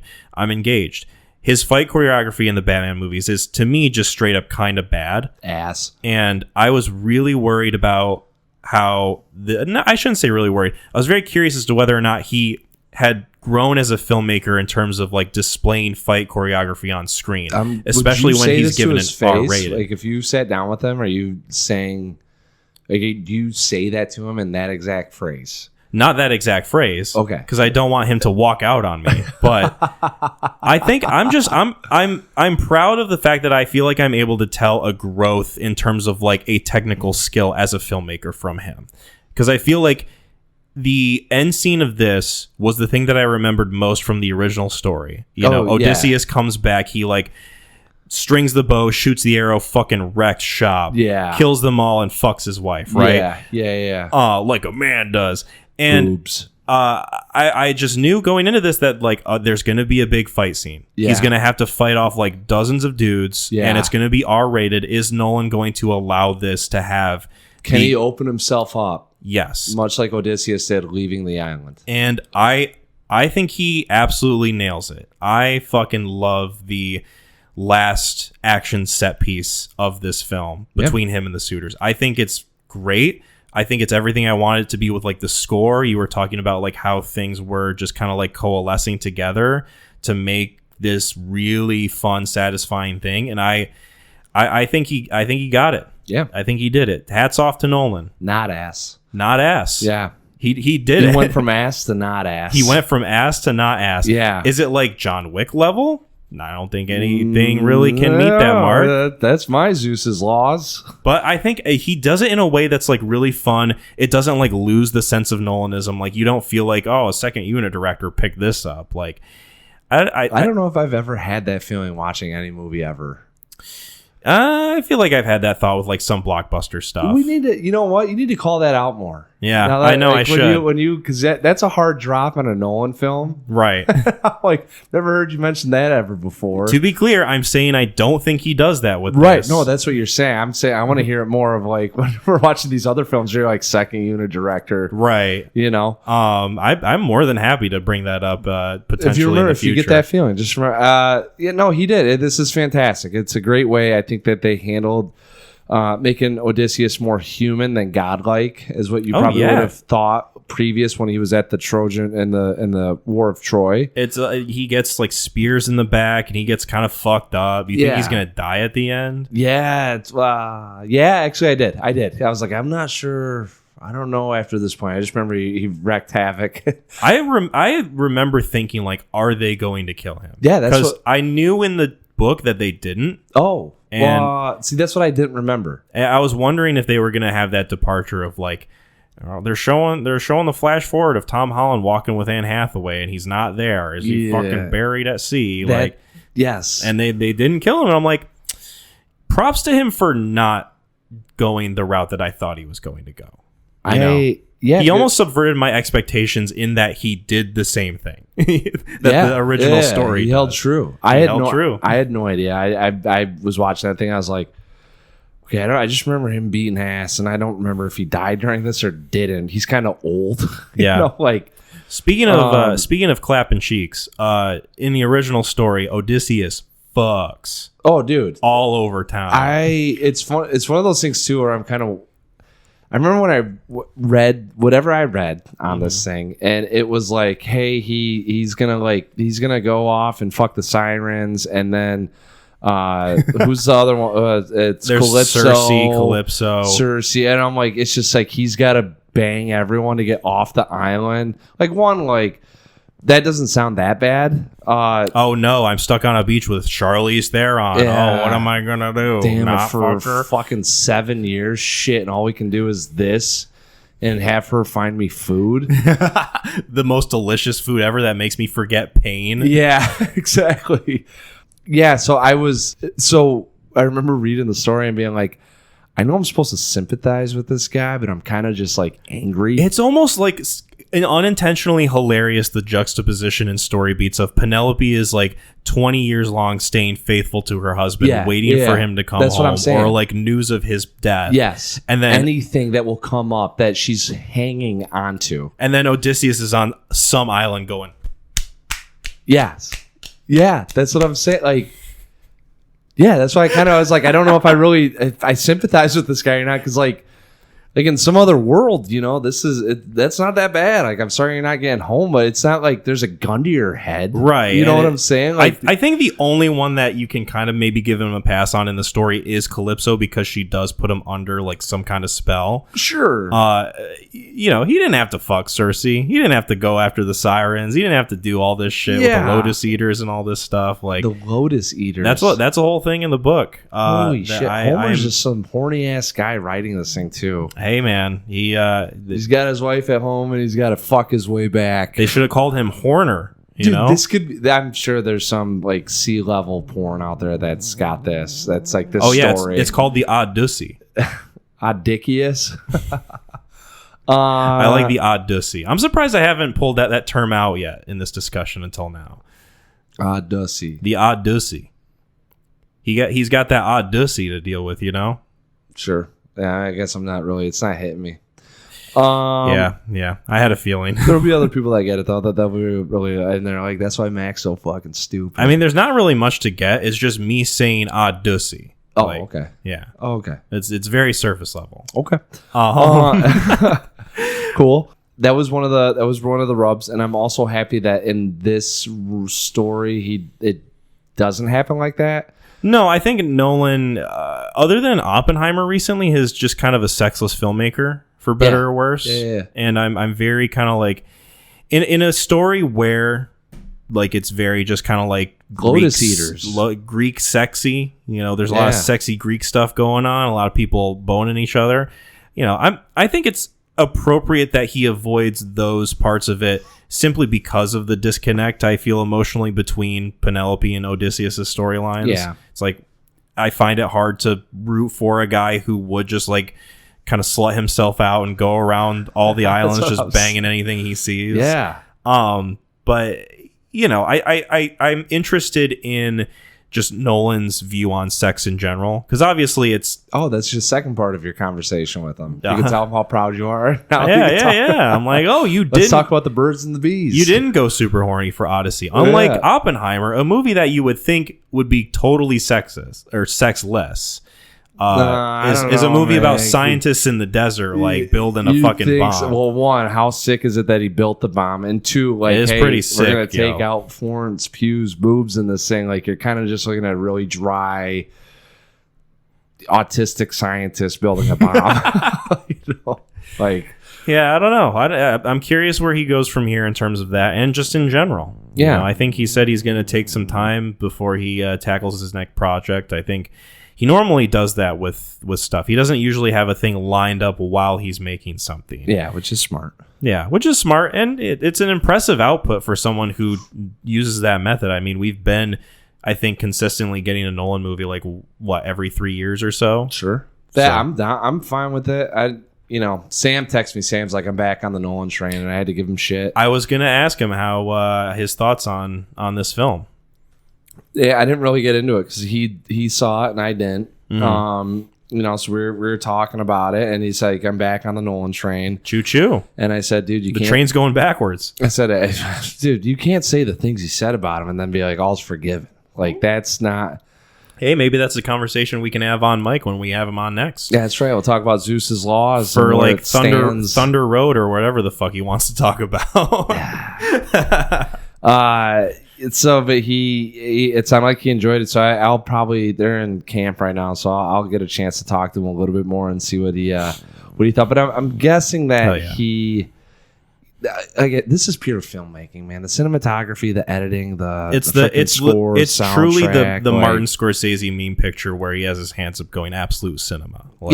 To me, this is like pure craft at its best. Yes. And I'm very thankful just in general that someone like Nolan is so gung-ho about, and obviously this movie has like special effects and like computer generated stuff going on in it or whatever, but like he is so indebted to the idea of like, what looks good in camera? What can we do practically? What can we have to go through the experience of making this? Like, you read about how, like, they used old Viking ships and like were actually out on the water. They only used like a soundstage for like 1 or 2 scenes. Other than that, like everything was just like on the day on the water. You read about that stuff and it's like, yeah, this is like one of the only guys that's really doing it this way and doing it at a level where like this is going to make $1 billion. Like, and I think it should. I mean, everyone I've talked to today about it, because I said, hey, I got the podcast, and what are you talking about? I said, we're talking about the Odyssey. I was like, just go check it out. You got to see it on screen. You have to be in the room with that fucking Cyclops just wailing.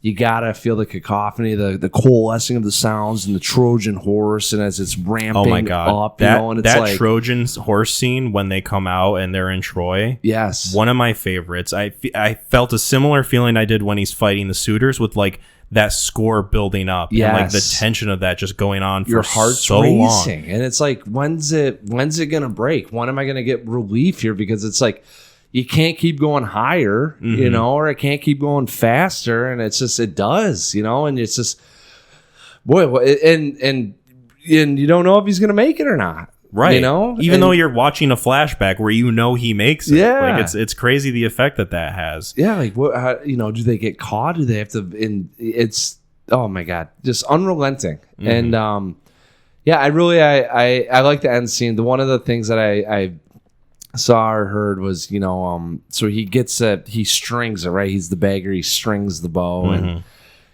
he twangs it, and that Penelope knows, and I think some of the suitors knew.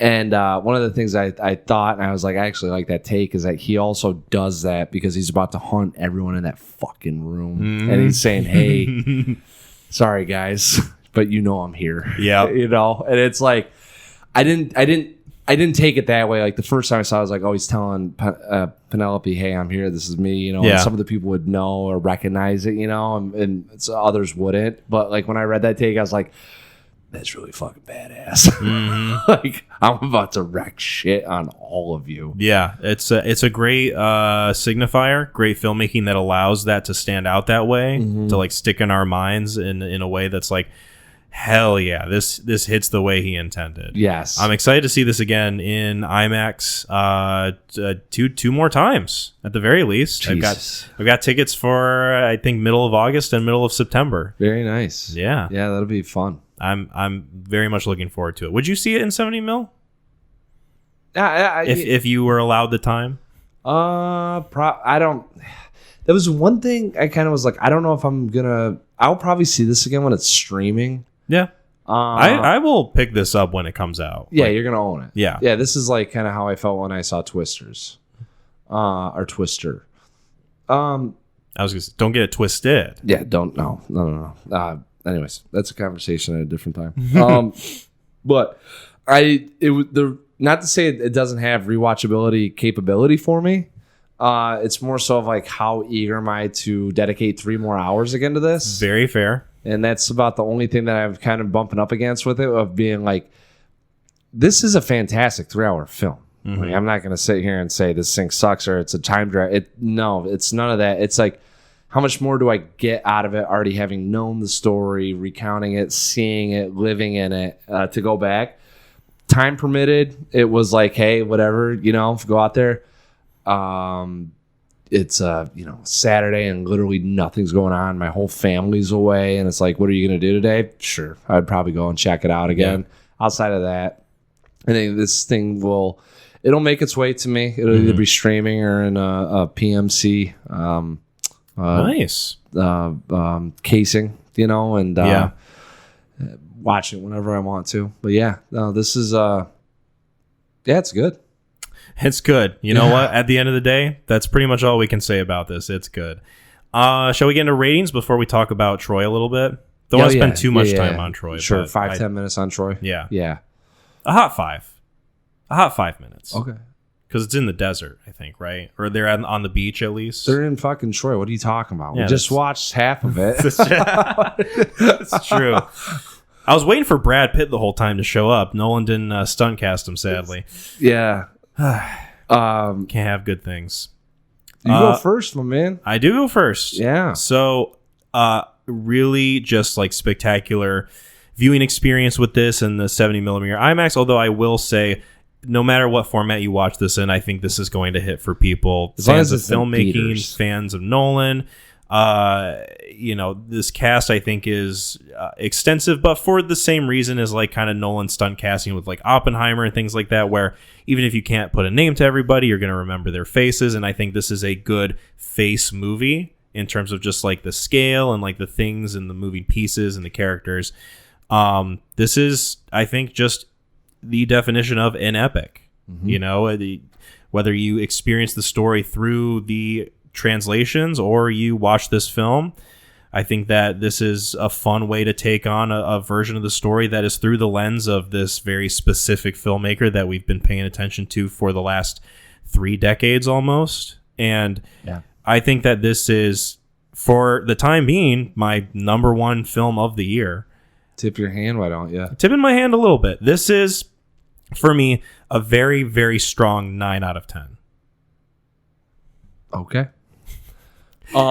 Mac just very plainly raised his eyebrows. I'm going to see it 4 total times in theaters in a span of 2.5 months. It's a solid 9. I think if any gripes that I have, I think just are contained within like the first 20 minutes of the film, like I touched on before. So that 20 minutes is knocking it down a full star. I mean, 20 minutes is 20 minutes. That for a lot of movies, that could be like a third of the runtime.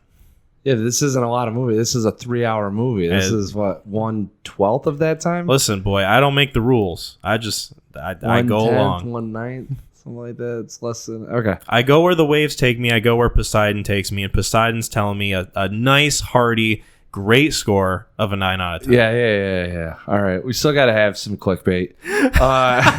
Clickbait for an episode that'll get like 20 views. Glaze this thing 9. No, because I'm not knocking it. This thing is it's fantastic. This is like you mentioned. I mean, this is what an epic looks like. This will probably make its way into when people reference what epics are, talking about the story, but also talking about this movie. That's never really been done before with this thing, because I mean, there's been a bunch of iterations on it. There's some media out there, or some other moving picture tales about the story and recanting it and adaptive screenplays, but this thing is just it's a guy that at one of the best at his craft, taking something very simple and elevating it to a point that it's going to make $1 billion. Mm-hmm. I think that says a lot.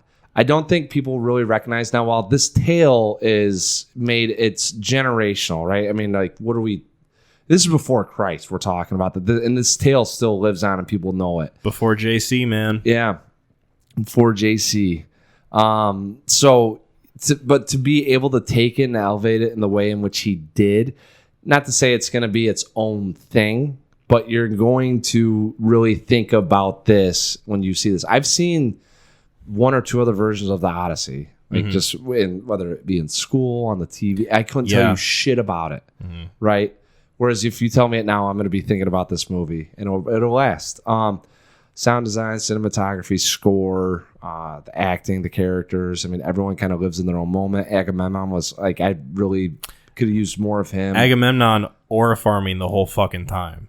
Like, oh yeah. Not once do you see him swing his sword. He's just there. Literally his appearance. It's like Vader at the end of Rogue One. Every time, yeah, that's what I'm saying. And then when he pops up in the island of Hades, right? And he's talking to him, and they're going through and he's recounting his story with him about what happened and how he's betrayed and all that shit. And he's just sitting there talking, and you're like, damn, kind of wish you were still fighting somewhere. I know. And the Trojan horse, movie's fantastic. The only thing that really hit me with anything was just rewatchability. I think this thing does hold up in terms of being able to throw it out, but to be engrossed as I was before. I'm guarding myself with that stuff, but this is a solid 9 out of 10. I think this will be closer to 10 than it is 9. Quick 5 on Troy. Yeah. Hit it. So I watched Troy. Humble brag. I guess I'm not really going to talk any like story details, really, just kind of like my general thoughts on it. Sure. I found it fascinating that this specific movie that was directed by Wolfgang Peterson. Is it Pedersen or Peterson? I don't listen to sound bites. Yeah. But I've heard Pedersen. Yeah, Burger King, have it your way. Sure. So this movie I was very curious to check out after the Odyssey, especially because it felt like this was getting like a reappreciation after like 2 decades have passed. This movie came out 2004. Yep. And people saying like, oh, if you want like a similar kind of like epic grand scale thing to the Odyssey, Troy is really like, a good kind of like partner movie to that. And like there's things that we appreciate about Troy now that it's, this much time has passed on, and like touching on the Iliad, that came out before the Odyssey. And I'm like, okay, I'll check this out. It's got Brad Pitt, it's long. It's got like a pretty decent cast, Brian Cox, Brendan Gleeson, fucking our boy from Chopper, Eric Bana. And so I'm like, okay, I'll check this out. Shit, even Troy, the Helen was Diane Kruger. Yeah. Mi bella. And so I watched this movie, and I gotta say, Mac, I didn't really like it. Uh-huh. I did not really care for it. Yeah. It is repetitive. Yeah. Brad Pitt is kind of lost in the movie. He's like playing traditional leading man that I feel like this is a role reserved for like, the most kind of like basic ass blockbuster shit, like your Chris Pratts and your fucking Dwayne The Rock Johnsons. Yeah. And it feels so woefully wonky because of that. Oh yeah. And yes. I was completely just kind of like bored out of my mind the whole time. I appreciated like some of the like scale of it, like special effects and the like locations and just kind of like the general texture of the movie. Some of the computer stuff you can tell just like doesn't really work, especially on like a high def television, which is what I watched it on. Yep. And I don't know, some of the fight scenes stood out as being like, okay, this is like kind of compelling just from like a technical standpoint. Movie didn't really have me at all. Like just like completely bounced off me. I was just curious about it. I mean, I saw it when it first came out, and honestly, I remember rooting for Eric Bana and Orlando Bloom. Yeah. I thought Agamemnon was so disgusting. Brian Cox. He's playing like a more scummy, like piece of shit Agamemnon. Yeah. That does not have any aura at all. This guy's like a sniveling fucker. That's what I'm saying. Yeah. And like he's like, well, I'm getting her back from my brother. He's got a southern accent. Yeah, I mean, I'm just saying. I was like watching this. I was like, that guy seems like she left you guys, and then they pick Brian Cox. Like, why don't you get someone that you're like, oh man, like I don't get why she left, because look at that guy, right. Versus that. Like you look at him and you're like, they look like pig farmers, and then you got Eric Bana and Orlando Bloom, and it's like, of course she went with them. Like, and what are we talking about? I love Brendan Gleeson. I love Brian Cox. Those guys remind me in this movie of the pig farmers from Holes. That Stanley Yelnatz's great-great-grandfather gets fucking swindled by. Like, and I just remember being like, all right, so then they get Achilles, and he's a bounty hunter. Like, they're paying him to come here. And I just remember I was I was upset that they got the Trojan horse and broke into Troy at the end of it, that I felt like the ending was ruined. Like, I felt like the villains won. Yeah. Yeah. Isn't Achilles this whole... I mean, I'm not, like, super... like brushed up on sharped Greek up on my Greek mythology, but isn't Achilles supposed to, like, kind of just have, like, an ego about him? Like, he's supposed to be like, oh, I'm invincible, nothing can touch me, blah, blah. And that's the whole point of, like, the Achilles heel and all this shit. Yeah, when they dipped him in there, only that was remaining, right? Yeah. And everything else, because Brad Pitt's playing it like fucking Ryan Gosling from Drive. Like, it's weird. He's, like, playing it like this stoic kind of, like, mystery warrior, like... that's what I'm saying Matt Damon did. Like, he... Not to that sense. He looks confused playing stoic.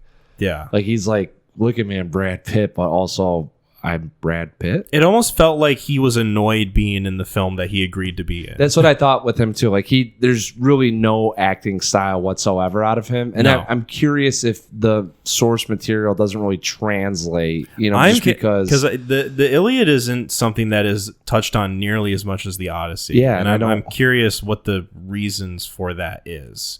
If it's just like not like a conventional story from like a narrative perspective. Maybe I've never read it. I'm not sure. Yeah, me neither. Maybe you should read it and compare it, because I know that one holds up, and then the other one people just kind of like, yeah, that's a companion piece. Hey, this is over here. Yeah, remember he wrote that one too, guys. It's like, oh, did he really? Interesting, right? Homer. Okay, everybody's got to start somewhere. Yeah, I've read. You know what we need to find? What? The people that read the Iliad first and be like, dude, what'd you think of that? It's like, Odyssey sucks compared to that. That would be like someone reading the Silmarillion first before they read Lord of the Rings. Like, I feel like that'd be kind of crazy. This one, yeah. There's probably some scholar out there that is like, Odyssey, get that shit out of here. We need to find them and be like, hey, tell me why this one's so much better than that, because that gets all the press. Yeah. Yeah. What are the hidden secrets of the Iliad that we don't know? Yeah, please that you can unlock for us. Yeah, and I want to tell me about the storytelling. Why is it so much different? It's probably the same. I don't know. I've never read it. I just know Brad Pitt sucked in it. All the acting is 2000s acting where everyone's like chiseled up, misted on spray, and it's like, hey, give us those eyes and do the acting with like, I don't know what's going on, and it's kind of mysterious, as opposed to like acting. Yeah. One more. Actually, Orlando Bloom too played a little bitch in that movie. Yeah, but I think he's kind of meant to be a little bitch, right? For sure, but I mean, like, it doesn't. Just because you're supposed to act that way and it's written that way doesn't make it better. I was gonna say, it's not like a compelling performance by any means, but he feels like one of the few people, like him and Eric Bana, that like kind of understand what's going on, or like what's being asked of them at the very least. This is our ticket to the next movie where Brad Pitt's like, I'm already signed up for this. Yeah. It's almost like if you watch the movie from the perspective that Eric Bana is playing the protagonist, then maybe you'll have a better time. That's what I'm saying. That's what I did, and that's why I hurt by the end. Right. It's like, you telling me this guy gets fucked over? He's the best part. Yeah. Another bit of grievance that I want to air with this movie before we move on, and this is very much like monkey brain, like testosterone speaking right now. Okay. The version that I watched cut out Diane Kruger's boobs. Wow. And I was fucking pissed. Probably lowered it a whole star just because of that, honestly. Oh, 2 stars. Let me tell you, Mac, I've seen that scene before. Whoa. Maybe not necessarily the rest of the movie, but I've seen that specific scene. And let me tell you, they edited it. They edited that scene. That on? Red edit. No, not that. What'd you see? Shit, go to Google, dude. Like, what'd you see? What'd you watch the movie on that they pulled it out? It was Christian Services. It might have been free on. Oh, well, there you go. Like, no, it might have been like free on YouTube or something, but like through YouTube's like movie streaming thing. Couple during that time, chicks just pulling off their tops. Yeah, with like no speaking lines. Truly that. It was very much just like we have to have tits in order for this to draw people in. Mean, like, it's historically accurate, guys. Yeah. People had their boobs hanging out all the time. Yeah. Doy. Come on, Nolan. No, fucking Virgin Nolan versus Chad Wolfgang Peterson. Yeah. So 4 out of 10. That's my score. Really? Yeah. Let me see. I think Troy, I got a 6. Yeah. I'll look. I don't know if we'll ever recommend this. I would. Well, now we can't. I mean, you've already seen it. It's too fresh. Yeah, 6. Yeah. Told you. I know my ratings. It's kind of ass. Max 6 is like. No. It's pretty damn close to a 4 in your eyes. Yeah. You know, like a 6 is like one. A 6 to me is a movie that I could throw on TNT and be doing a whole bunch of other things and look up at certain points and go, oh yeah, Laundry movie.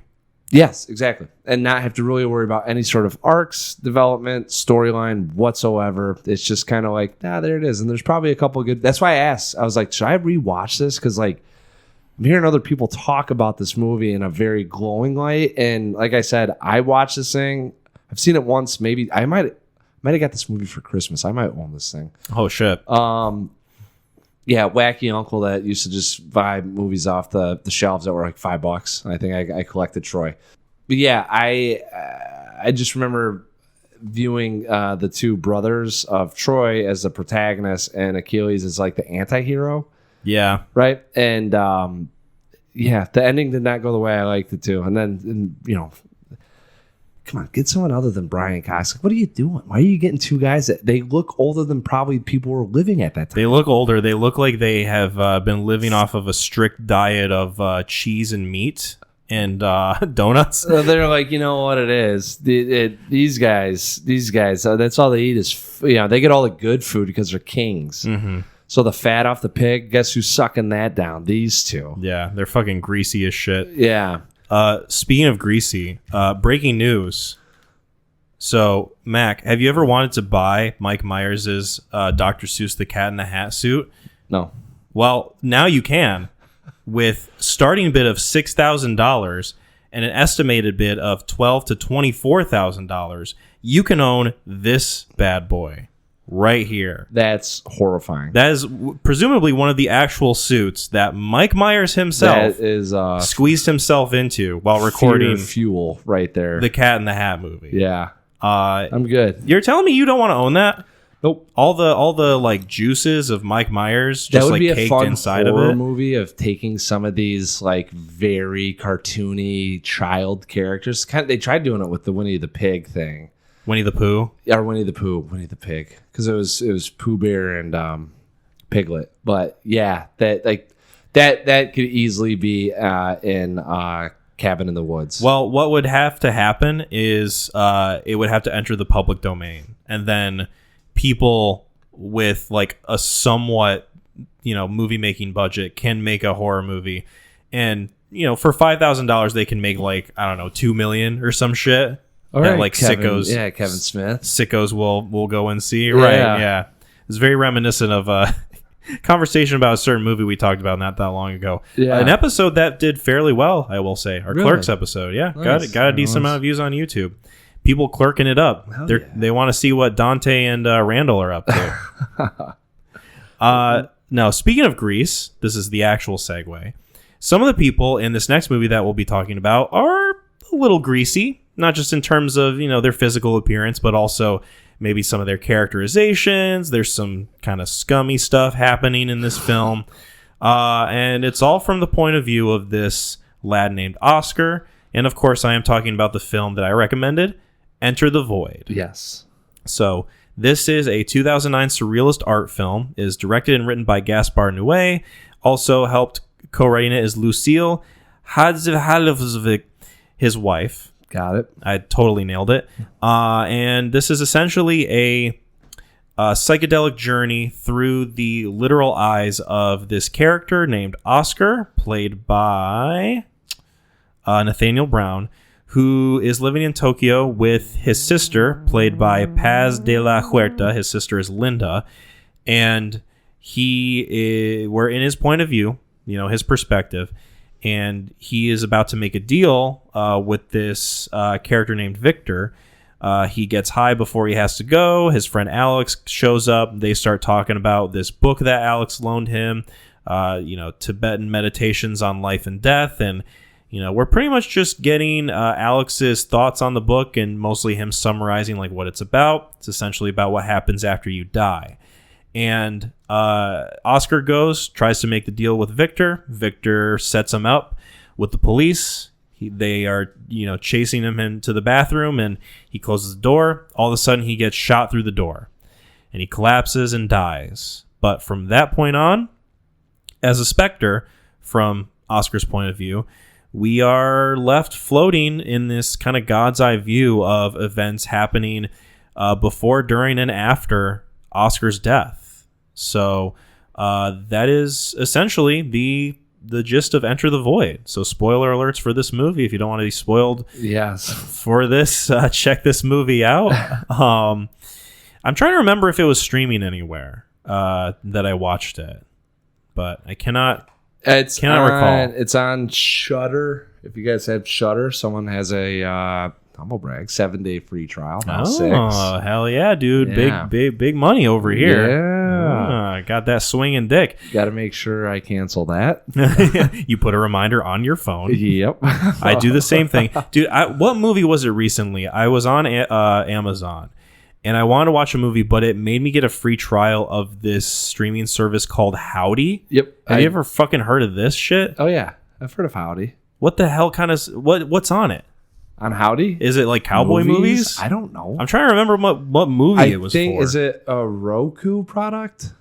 Probably. I don't know. Was it Clerk? It wasn't Clerks. Tusk, maybe? You know what, Mac? It might have been Troy. Jesus. There's a very good possibility that it might have been Troy. I could see that. I could see that. That feels like a very Howdy film. It was either Troy or maybe The Patriots. Trying to remember. I think it was one of those two films. The Patriot was on Paramount, I think. I think you're right about that. So maybe it was Troy. Yeah. Well, I don't know. You just watched it. Giving Brian Cox a southern accent might have been more appropriate than you originally thought. But I recommended this film because this is a director that we have not talked about, but I think that we have name dropped multiple times in doing this show.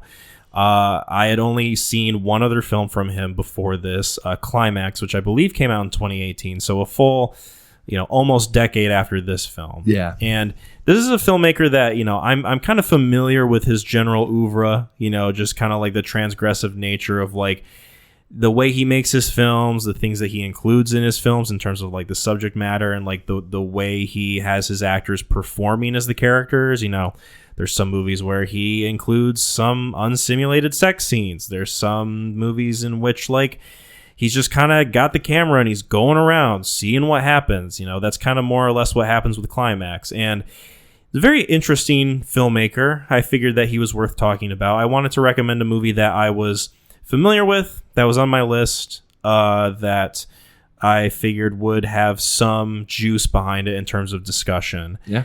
And I think I said this to you before we recorded, but I was very kind of just surprised at how straightforward narratively this movie was. Obviously there's a lot of like surrealist elements going into this and like very kind of like leaning into the psychedelic experience of like not only being under the influence of different types of drugs, but just like the idea of conceptualizing the afterlife and like what that might be like. And it's something that we talked about with Defending Your Life, a much different movie, but I think Gaspar Noé explores the subject in a very fascinating way that's unique to him. And I just was expecting something a little more esoteric in terms of being able to follow along. We've talked about movies that have a lot of ambiguity behind them. We don't entirely know like what they mean until we kind of like get together and hash it out. This is more or less just like the specific experience of a character's life that is played out in a way that's very digestible. Oh yeah, yeah, for sure. Did we say spoilers? Yes. Okay. Yep. The rules are laid out really early on, not spelled out, but there's enough exposition that you kind of understand what's about to unfurl. You're basically given the story structure from Alex, the character, as he's like explaining what happens after you die to Oscar. Yes. Yeah. And he gives you, like you said, the story structure with that in terms of like, hey, this is what you're about to go through now. And then, we get to see this kid's life, this man's life just kind of go through and hitting about 4 or 5 different stages as we go through the afterlife and figure out like it. Yeah. I think it's 4 or 5. The one that I was like, that will be an interesting one. Just kind of knowing Gaspar in the way is when he's like, you go to the yellow lights, you see those yellow lights, and then it's just, I think he says people having sex, and then you enter their bellies. He's like, and that's what you see. And I was like, if this is part of that, that will be fascinating, and it is. So it's going through with Oscar and then going back and getting us caught up to present time and just seeing all the events that unfold to not kind of a cold open. Yeah. Yeah. I'm not necessarily in the terms of, like, hey, here we are, we're hitting it and then we're smashing over to something else. But you watched this last night. I watched this about a little over a week ago. Yep. So some of the finer details are lost on me. How does this movie open again? Is it him on the balcony with his sister? Yeah, looking at the dream. So I shouldn't say cold open, but more so in the sense that it's not a linear timeline, right? And it's in the first act, and it might even be quicker. I mean, if you looked at this on almost like a 5-act segment, like within the first 20 minutes, we're drifting in time. Yeah, like it doesn't linger on, and then we're going through the phase of which Alex kind of told us about, and I didn't really read up on this. We had a book growing up, 1001 movies you must see before you die, which is kind of ironic. This was in them. This was one of the movies in the book. I've always had Enter the Void as something that I've wanted to see. Mm-hmm.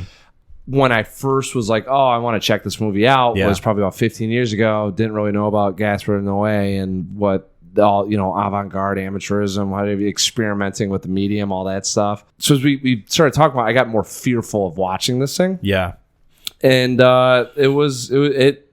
it subverted my expectations. Kind of mine too. Yeah, right. I think you're kind of leaning towards the same thing I am, of just like you almost expect this movie to be more not just indirect in terms of like the metaphors and the themes and kind of like leaning more into the idea of like surrealism and ambiguity. Yes. But also just like you're almost you're bracing yourself for, because Gaspar Noé, I say, has a reputation similar to Lars von Trier. I think there's a reason why sometimes when we bring up either director, you confuse the two. Yes. Because they do a similar thing of like, there's going to be some fucked up shit that happens. Yeah. There's going to be something that I have to like brace myself for. He's either going to like do something that's like either horrifically violent or like transgressive in a way that makes you uncomfortable, like make your skin crawl type of thing. And there's like a few things in this movie that happen that you're like, there's like displaying unsavory characters in a way that feels true to how they're written. But I wouldn't say that this feels like exploitative. No. You talk about a movie like Irreversible, like his movie that I think he did before this. Have not. No. Well, I think this came out in the early 2000s. So this came out 2009. Oh, it did? So Irreversible, I think, came out 2003. I'm pretty sure. Let me look it up. Let me verify. They're very close. I think they're very close. I was going to say Irreversible is 2006. Irreversible is 2002. 2002? Yes. Wow. So that came out a full 7 years before this film. And, I have not seen Irreversible. I haven't either. I know a little bit of some of the things that happen in it. I don't, and I don't need to hear about them. That's okay. I won't tell you. But it's just one of those things where, like, I'm more scared to watch Irreversible than I ever was with Enter the Void or even something like Climax, which has like more intentionally kind of antagonistic elements to it. Yes. This, I kind of had a feeling going into it was just like a little more experimental and experiential with what he was trying to convey. Me saying that I was surprised at like the narrative element of this was more or less just me going like, oh, I'm surprised he included this at all. I thought that this was going to be like almost a purely like psychedelic visual audio experience that doesn't have much in the way of tangibility. You know? My walking into this was the same exact thought I had with Antichrist. Yeah. I wasn't sure that there'd be a story behind it. I didn't know like what type of narrative it would be. It felt more of like, hey, we're gonna put together just a shit ton of vignettes for shock value. We're just gonna have like a series of very like kind of non-specific esoteric images, and you're gonna do your best to string something along, but most of the time it's going to be alien to you. Yeah, and that's what I was fearful with this one. And I'm with you in the sense that he provided us a story structure. We got to see the character. I don't know if there's much development, but at least we learned the life of the character. You get an arc in the sense that like his life tells a story, and yes, the story of his life and his death result in all these other different facets of stories based on like the people that he's interacted with and have like touched in choices that he's made having like a ripple effect. Yes. And I think that is, to me, like one of the more tangible parts of this movie. And one of the things that I think works the best is that like you got these characters and you've got these performances from these actors that are like relatively very unknown. You know, I think the most well-known person is Paz de la Huerta. Alex? No, Alex is just kind of some guy that I read about just like wanting to be a part of this movie because he wanted to get into filmmaking. He knew Gaspar Noé was like working on a new movie, so he went in with this energy, and they're like, "We're gonna write the character around you." I would like to be a part of this film. Pretty much. I can tell the story of the dead. Pretty much, man. And so he was the best part. I liked him the most. Hey, Alex was fun. I'm not entirely sure if there's like a weak performance in this, really. We can maybe delegate that a little bit later, but I think that the way in which the story unfolds with like just checking in whenever Oscar or like the ghost or whatever you want to call it decides to view what he's viewing, I think is very fascinating and fun. Like, despite the kind of like darker elements of this movie and how just kind of like, yeah, this is dealing with like maybe some of the heaviest concepts in all, you know, human the universe experience. Yeah, what you could fathom as a person and want to know what happens next. Yeah, I think I just like the base idea of like us being able to check in whenever the character decides he's going to check in with stuff is like, okay, I'm having a decent time with this. Yeah. I don't know if I'd call it like entirely fun. It's compelling, it's interesting, and I'm curious where it's going to go next. I'm in the same realm. In the same kind of realm of, all right, where are we knocking down? I think I was more concerned about checking in, seeing things that would just like, oh, maybe Oscar wasn't privy to this or heard about it, but now he gets to examine it. Mm-hmm. I think I was more nervous about that. But like 6-minute sex scene, watching your sister, yeah, it's not the greatest thing in terms of like, oh, this is Oscar doing this, but like, we're gonna watch like someone microwave a dog or something like that. Like I'd rather have that on screen. Right. And it's not like the characters are totally free from being like unsavory or antagonistic to us as an audience. You know, we get to see like very flawed human beings dealing with like these very specific situations of like drug addiction and like sex work and it's family trauma and like past events haunting you. And it's set up in a lens that everything that's happening makes sense.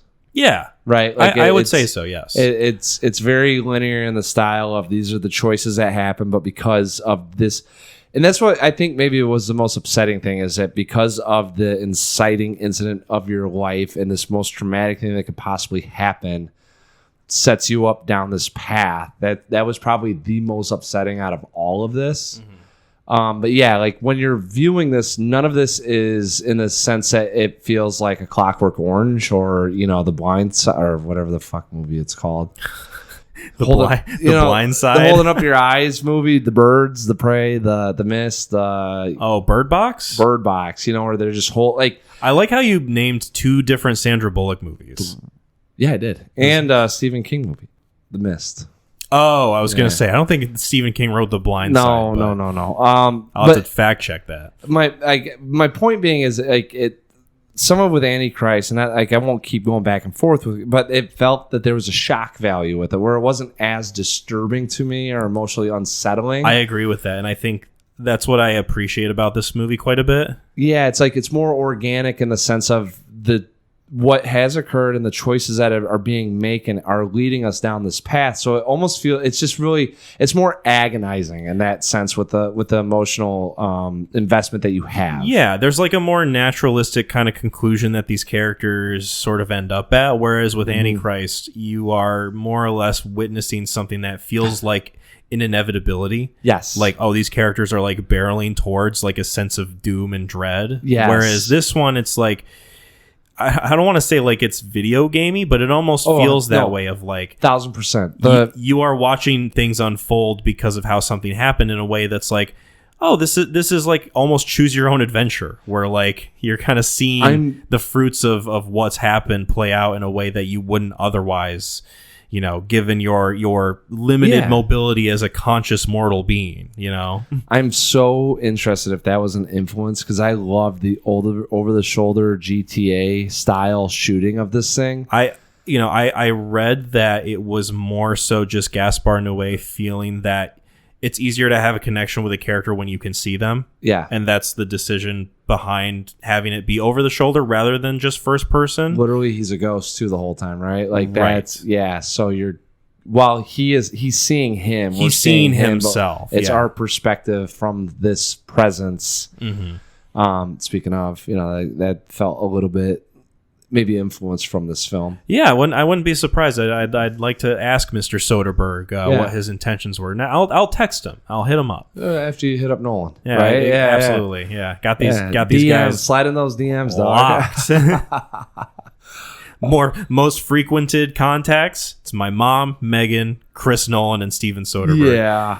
I did like I really like that camera work with the over the shoulder shots. It feels I've never played the game, but cyberpunky. Like I don't know if that's even a thing, but with Tokyo the way it is, and the greasiness, sweatiness of this, the neon lights, and like just kind of like the scummy nature of the environment, how like kind of claustrophobic everything is. Yes. I think it's real, like a really great setting. Yes. Really great use of the camera in that setting. You know, I was reading about like the way they filmed it, and like some of it's like on-set stuff where they like recreated some of the streets and like they kind of spliced together some of the transition points when it goes from like room to room.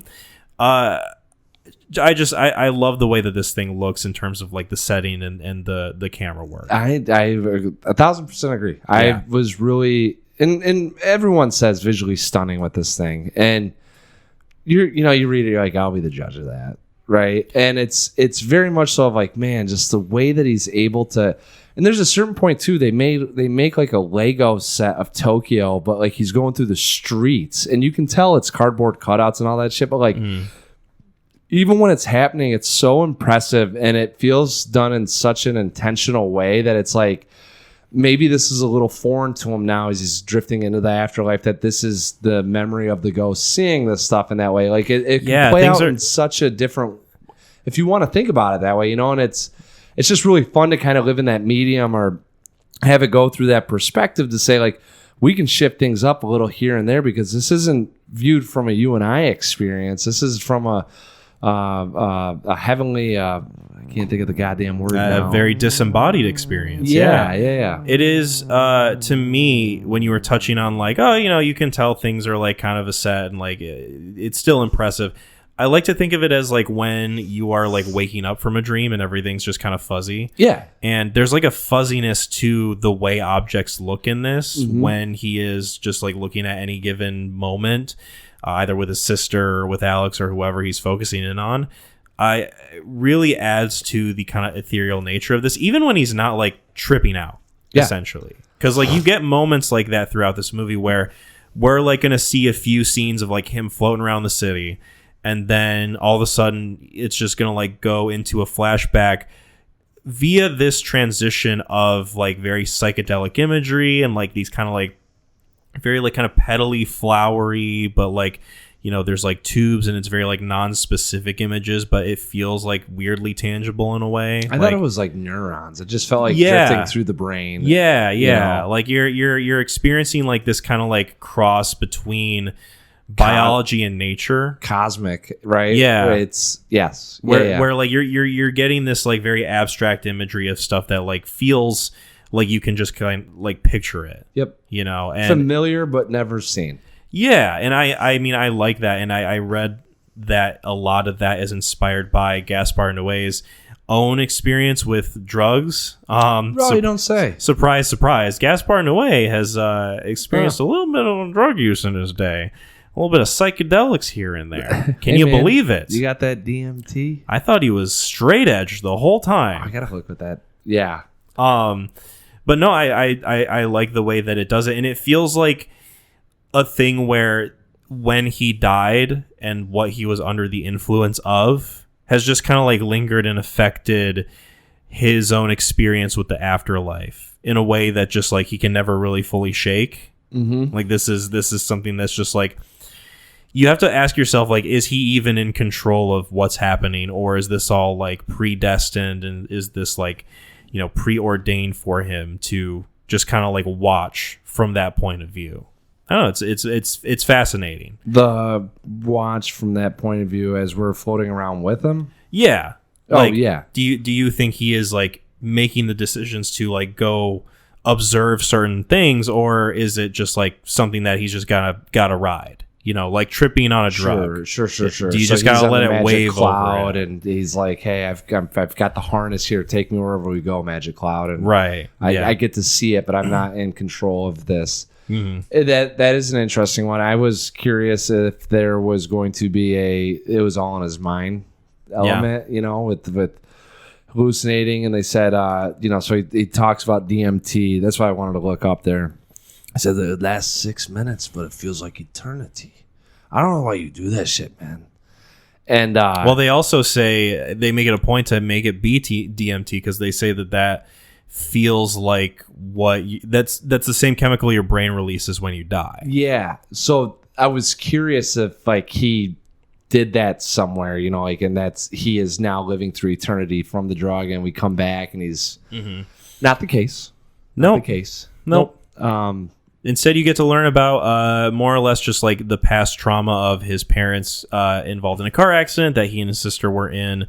And then them getting separated through the foster system. Yeah, that was heartbreaking. That was very effectively rough emotionally for me to watch. Like, you almost expect elements like that in a movie like this to be kind of like, this will just be like kind of like the rote story beat, something that kind of like latches onto us and like is there to like shock us, you know, for the sake of being a transgressive filmmaker. And it's like, no, I think a lot of this stuff just like really kind of works and makes you reckon with their relationship, their trauma, you know, what led them to the point in which they find themselves in. Really one of the more fascinating questions that I had watching this movie is, did they want to fuck each other the whole time? Very insensual relationship. Yeah. It feels like. Now, Oscar doesn't feel... He feels protective. Maybe not sexual energy with her. She feels very much like gonna jump your bone.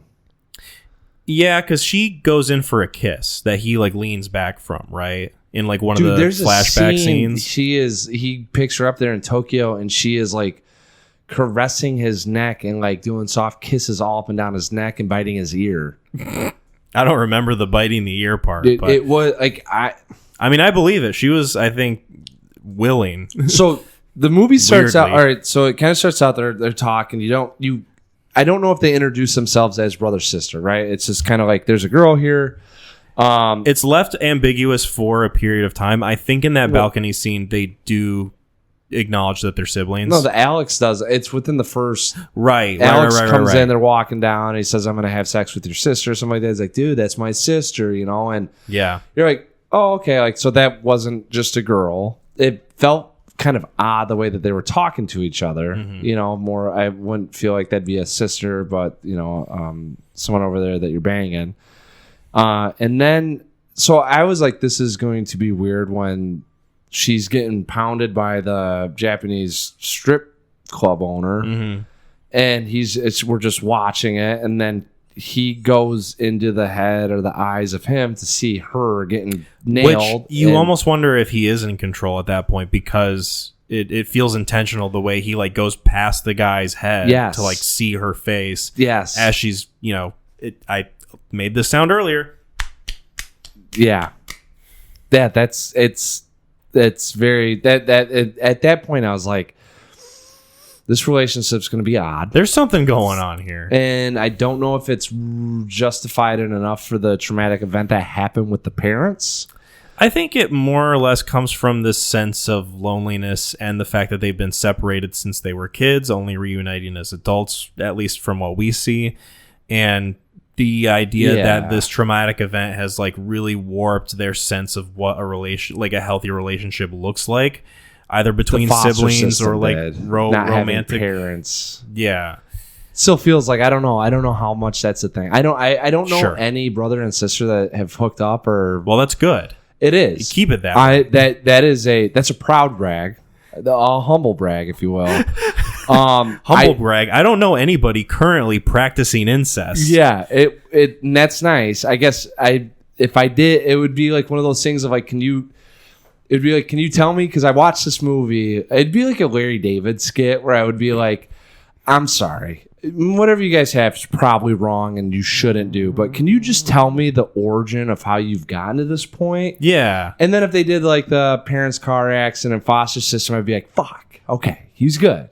You know, if they were like some other really, really traumatic shit happened, I'd be like, you both need help, but thank you because I didn't think that could spawn like that. You know, like it's one of those situations where I am with you on the loneliness part and the sense of sharing a traumatic experience and kind of kindred souls through this broken upbringing. They are also under the influence of drugs nearly the entire time. Once again, I don't ever want to run into anyone like that, but it's almost like for a sense of like, can someone just tell me if this could happen this way? Because this is, I think, the only issue I had with this whole movie. You should make a post online.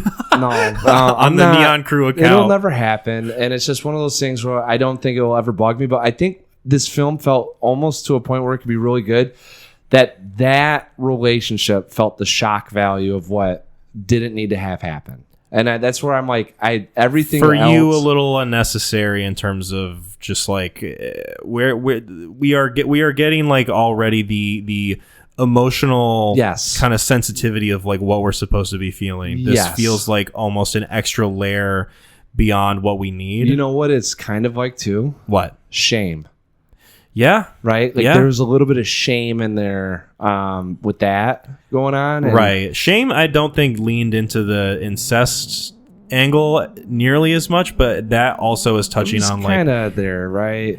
Both of these broken souls. It's there in that like what you just said. Both of these broken souls learning how to cope in a way that they've never really healthily approached. Right. It's similar to how these two are kind of going about it. I feel like it's a little more understated why they are acting this way in this movie, whereas the beats of maybe they want to fuck each other are like a little more painted broadly. Yes, that's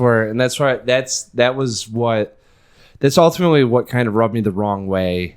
Do you think not a bad phrase, but you know, like, right? Do you think if they didn't include the scene where she tries to kiss him, that it would be a little bit more, like subtly implemented in a way that works? If they didn't insinuate the aspect of kind of this unhealthy relationship between siblings, and they left it as a protective older brother and this gal who just lost the last family member, anyone that's within her bloodline, trying to figure out how to get by, and you understand that they both have their own struggles. Yeah, I absolutely. The fact that they're hinting at these items just kind of going along, and that these characters just really have no idea how to operate in the world. And I think the other reason Oscar feels like he's got no moral judgment whatsoever, right? No.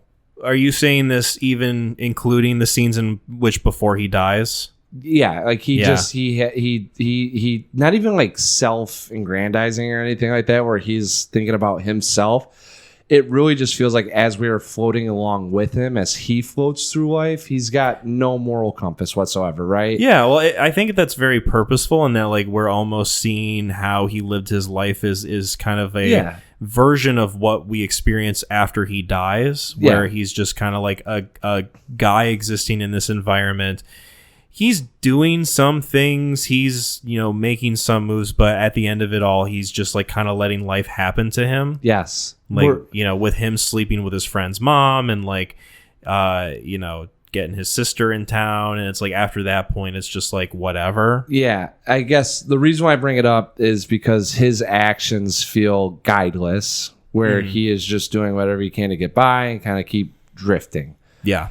The reason why I bring it up is because at the beginning of the movie, she tells him that she doesn't like him dealing drugs and doing that. And even Alex brings it up that there seems like she has some sort of consciousness about right and wrong. And she brings up the fact that she doesn't approve of him doing that and wish that he didn't. So at the very onset, we've taken his sister and built her into at least someone that feels like a moral compass for him.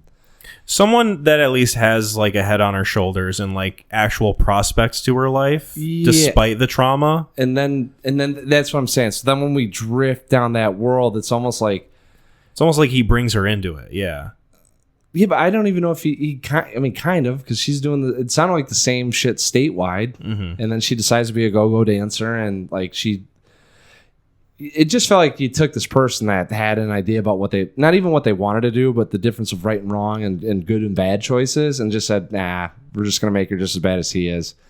And maybe that's the point of being able to drift through this life, that we find the other side of people, Yeah. From what's presented to us. Or like the effects of not just like the trauma that they both experience, but what he ultimately does to these people's lives with his own actions or inactions of like what he's experiencing with his life. And that's more or less what I got from it, especially from the standpoint of like his sister, coming from a place that like seems more or less just like amicable in terms of like her own quality of life, and then like her slowly being brought into this world of like, I'm a stripper, I'm doing drugs also, and blah, blah, blah. We're living together. And it's just like, you're both just kind of like wading through this in a similar way.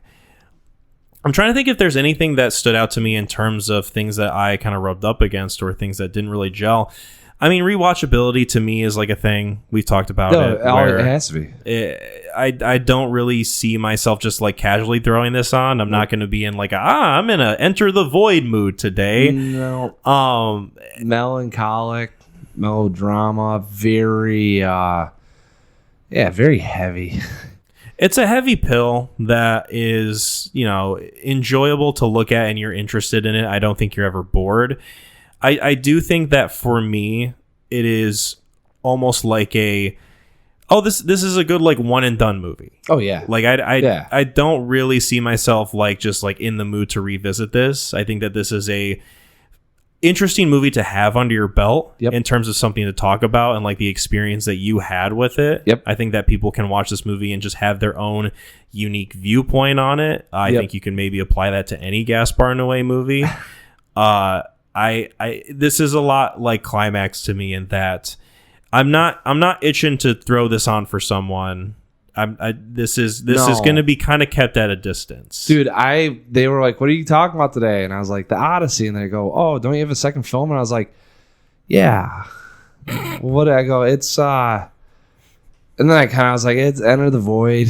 It's one of the classic Neon Crew pair-ups. Yeah, right, exactly. Like, let's take the biggest fucking blockbuster of all time and then throw in gas right away. Say, hey, I got 15-minute standing ovation at Cons. So there's that. Like this was a big deal on the amateur circuit and the independent circuit. Yeah. No, I'm in the same. I mean, I'm in the same boat. It subverted my expectations. I think I really like the way that this thing's shot and the way it looks and the some of the music behind it. Mm-hmm. I thought the score of this is really well done. Alex was a character in and of himself. I was going to say, you keep bringing up Alex. It seems like he's kind of your MVP of this movie. He got me through it, man. Yeah. Like Oscar's kind of just, and it's one thing. Oscar's just drifting, and Alex is there, and it's not like he's serving the purpose of a friend.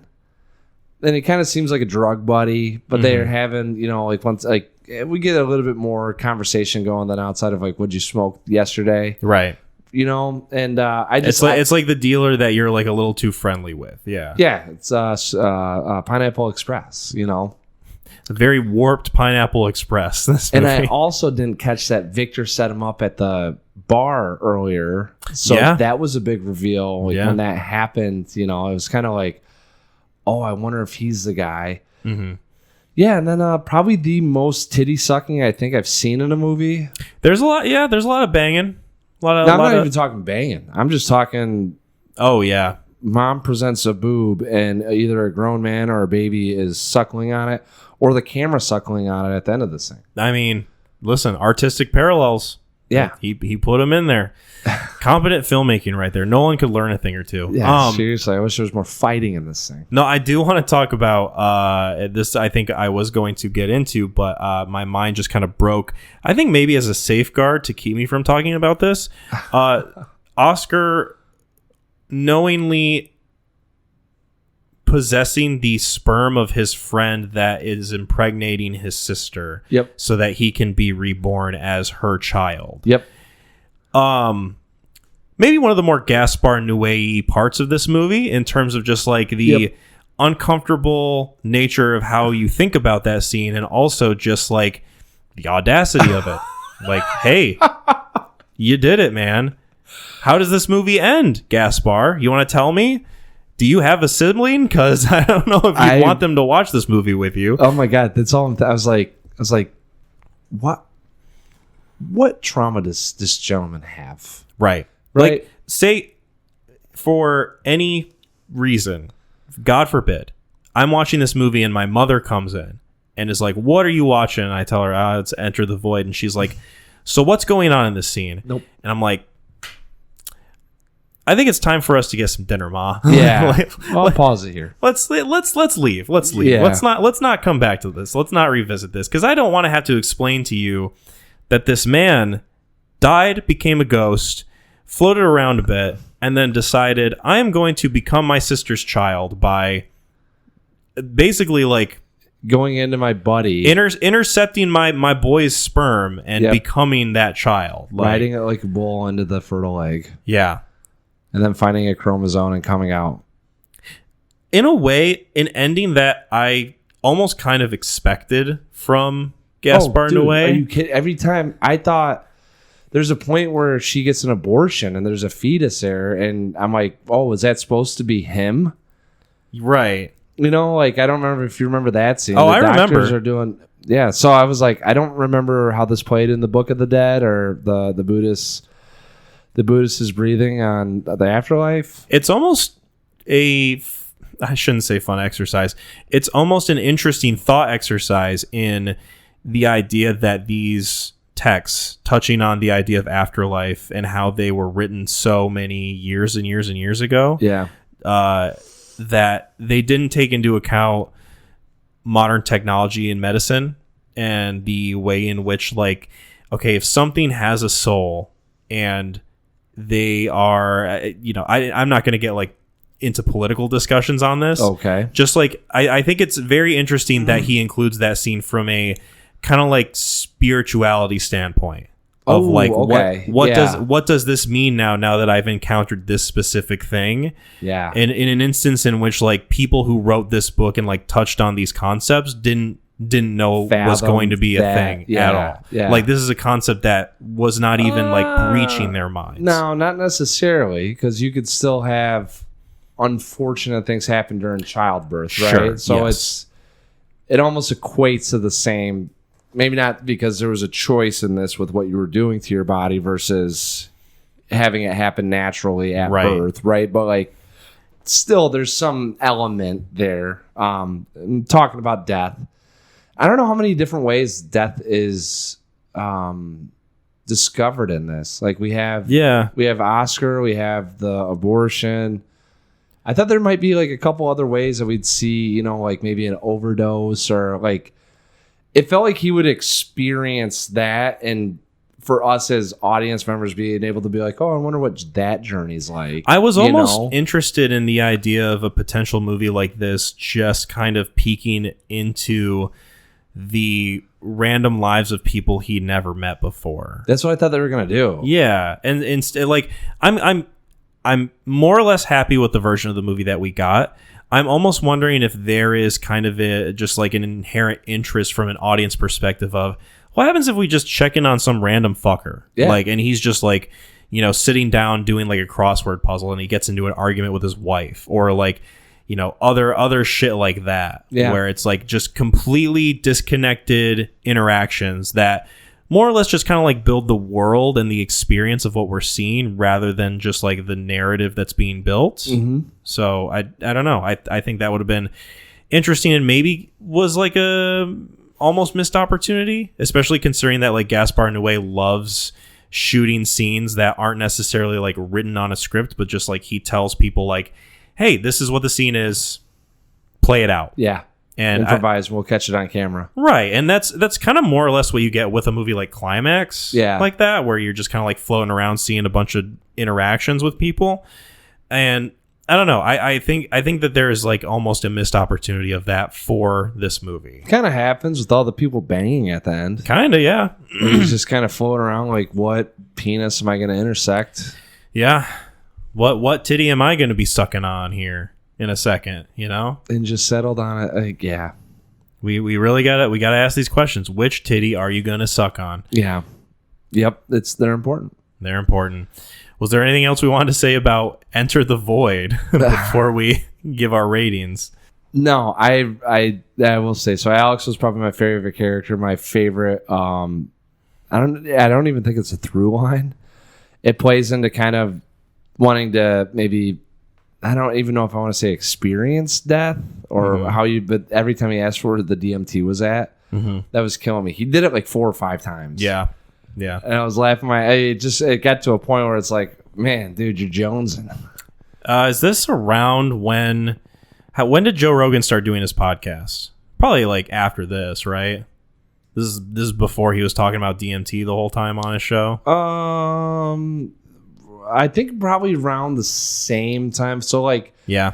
Well, you got to think like Rogan. Yeah, it takes a couple of years to get that podcast going towards the notoriety. And I want to say by 2012, 2011, Joe Rogan was kind of like a thing where people were talking about how crazy he was. Yeah. It was like the Fear Factor guy, but like podcasts, I think it was him. And then I know I was listening to Adam Carolla at the time in Podcast One, and they were just starting to maybe blossom. Yeah. And I think Rogan's a pioneer, so it's probably around that time. Right. I just sang and probably did DMT from watching it. Anytime I hear the term DMT, I just can't help but like have his face flash in my head. Oh, that's awful. The same way that these images flash in Oscar's head when he's like going through a transition period. And I really like the opening sequence of this thing. Opening sequence is very memorable. Yes. I read about how there was a cut of the film where he includes credits after, and people felt that it was too long. And so he was like, fuck it, I'm going to put all the credits at the beginning as fast as I can.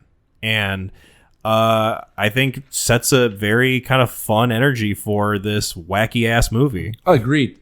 I think that's what it almost felt like. It kind of toned down the temperature. Yeah. Like watching, I was like, okay, so more stoner vibe than Antichrist vibe. Yeah. You know? And I enjoyed the credits. But outside of that, no, I don't have much left on it. Okay. Let's get into ratings. You go first. All right. I keep teetering, and I'm just gonna settle on it. I think rewatchability plays in here. This isn't something that I'm gonna forget. Love the filmmaking. Appreciate the sound, the score. Alex his character will probably stay with me for a while.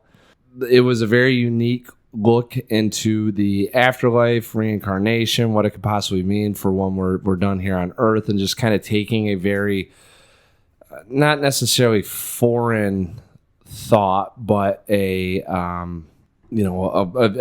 more in-depth look at what that could be like in a very surreal manner and a very real manner. I feel like the way that was shot.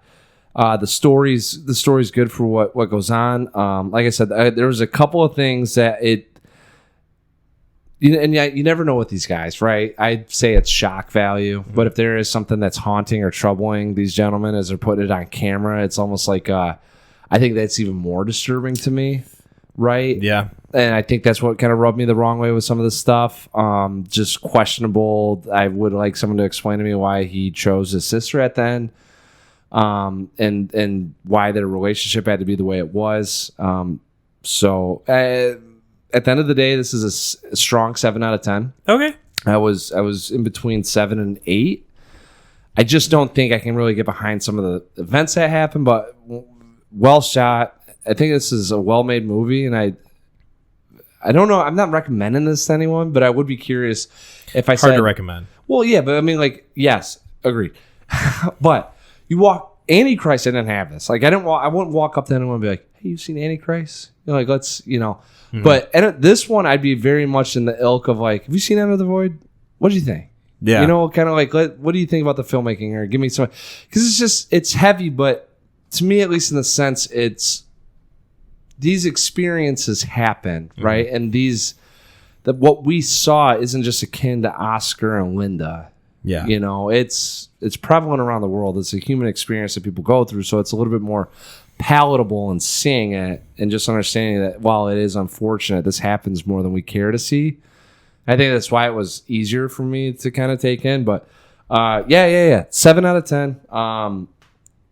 Yeah, and probably a visually stunning. I'll agree with everyone. Visually stunning. All right. Strong 7. Let's see what I can cook up here. So I'm glad I recommended this. Fun conversation. I think that it was kind of a inevitable bandage that we just kind of had to rip off in terms of talking about Gaspar Noé with how much we bring him up.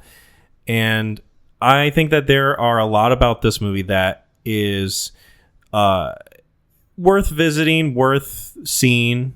The visual aspect of it being the strongest and kind of like the focal point of what Gaspar Noé's intentions are. I thought that the performances were compelling enough. I thought that the narrative was interesting enough to kind of carry us through. This is, like you said, not one that I would lightly throw on. You know, the camera work and the visuals of this are what's going to draw people in. It's what's going to maintain that sense of interest that you have with this movie. I think that the story, it depends on who you are. You can either like really connect with what's going on, or you could like keep yourself at a distance and still appreciate the craft of this. But I think for the most part, this worked for me, even if it's not something that I am excited to revisit. So for me, this is I would say low to mid 8 out of 10. Wow, 8 out of 10. Yeah.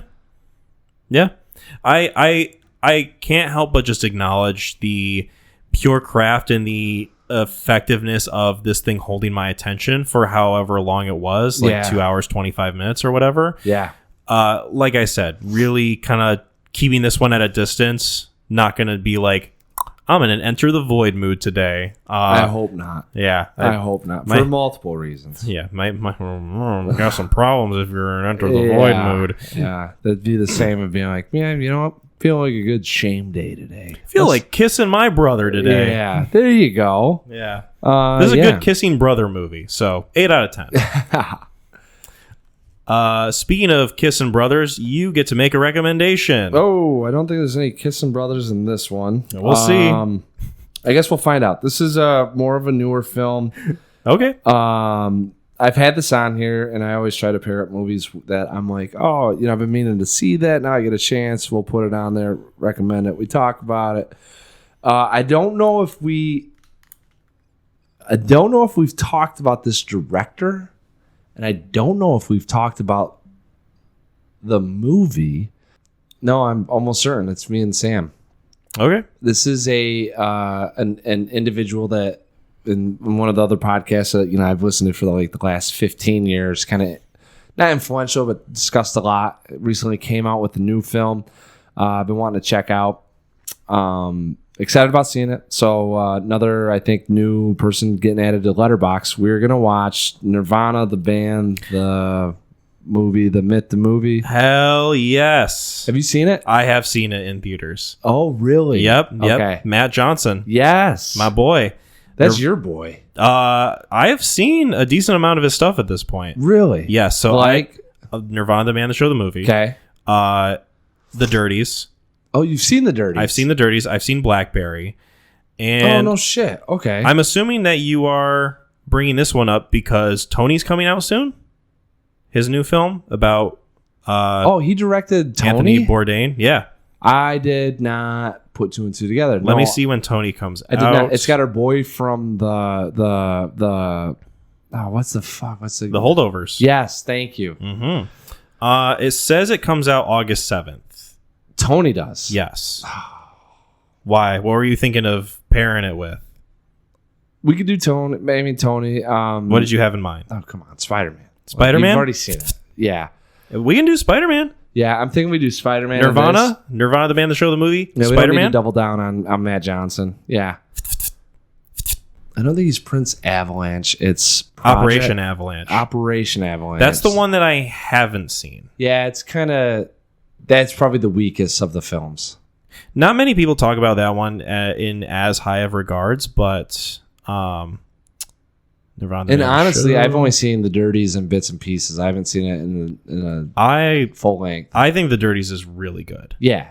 Like I really like that movie. That movie surprised me how much I really enjoyed it. Yeah, the only thing I haven't seen are Operation Avalanche, and then I also want to check out Nirvana the band, the show. Yeah, also. his the web series or which whatever. I think it's going to be on Hulu soon, if not already. Okay, so bring that to you. Watch that, make that new. I can't believe. Yeah, I would not have guessed you would have saw that. I went to Grand Rapids to see it in theaters because it was being talked about in terms of just like great comedy movies to see in theaters. Yeah, and I like Matt Johnson a lot, so I wanted to support him, and so I went out and got myself a ticket, sat my ass down. We'll talk about it. Yeah, I was trying to think if Sam loves Blackberry, and I like Blackberry quite a bit. Blackberry's fun. Yeah. Blackberry was a good, very poor man's Steve Jobs. I think that's an insult to Blackberry personally, but no. I'm just saying not the filmmaking, but the sense. Characters. It's like yes. Steve Jobs feels very intentional, very head above water, and even if it's not because he's a genius, but a sociopath and using people, those BlackBerry felt like bumbling idiots that stumbled into something. Yes, right. Yes, and it's just mass chaos with people that have no idea what they're doing. Mass chaos with the unhinged, great energy of Glenn Howerton. Yeah, he is. If you haven't seen Blackberry, watch Blackberry. Blackberry is fantastic. And it's really good. I like Steve Jobs better than Blackberry just because I like the premise of that and how that thing's set up. But like it's maybe a inch, if not half an inch better. Right? Yeah, like it's not like this thing's like blowing it out of the waters. Yeah, cool. Well, if you guys don't want to be spoiled for Nirvana the band, the show, the movie, and Spider-Man, Brand New Day. Spider-Man. Be sure to check those movies out before episode 125. McLean, how do we get back home after 20 years on this sea that we call a podcast? WWTHD? Bye, everybody. I tried to sound like John Leguizamo there. Yeah. Not really? No.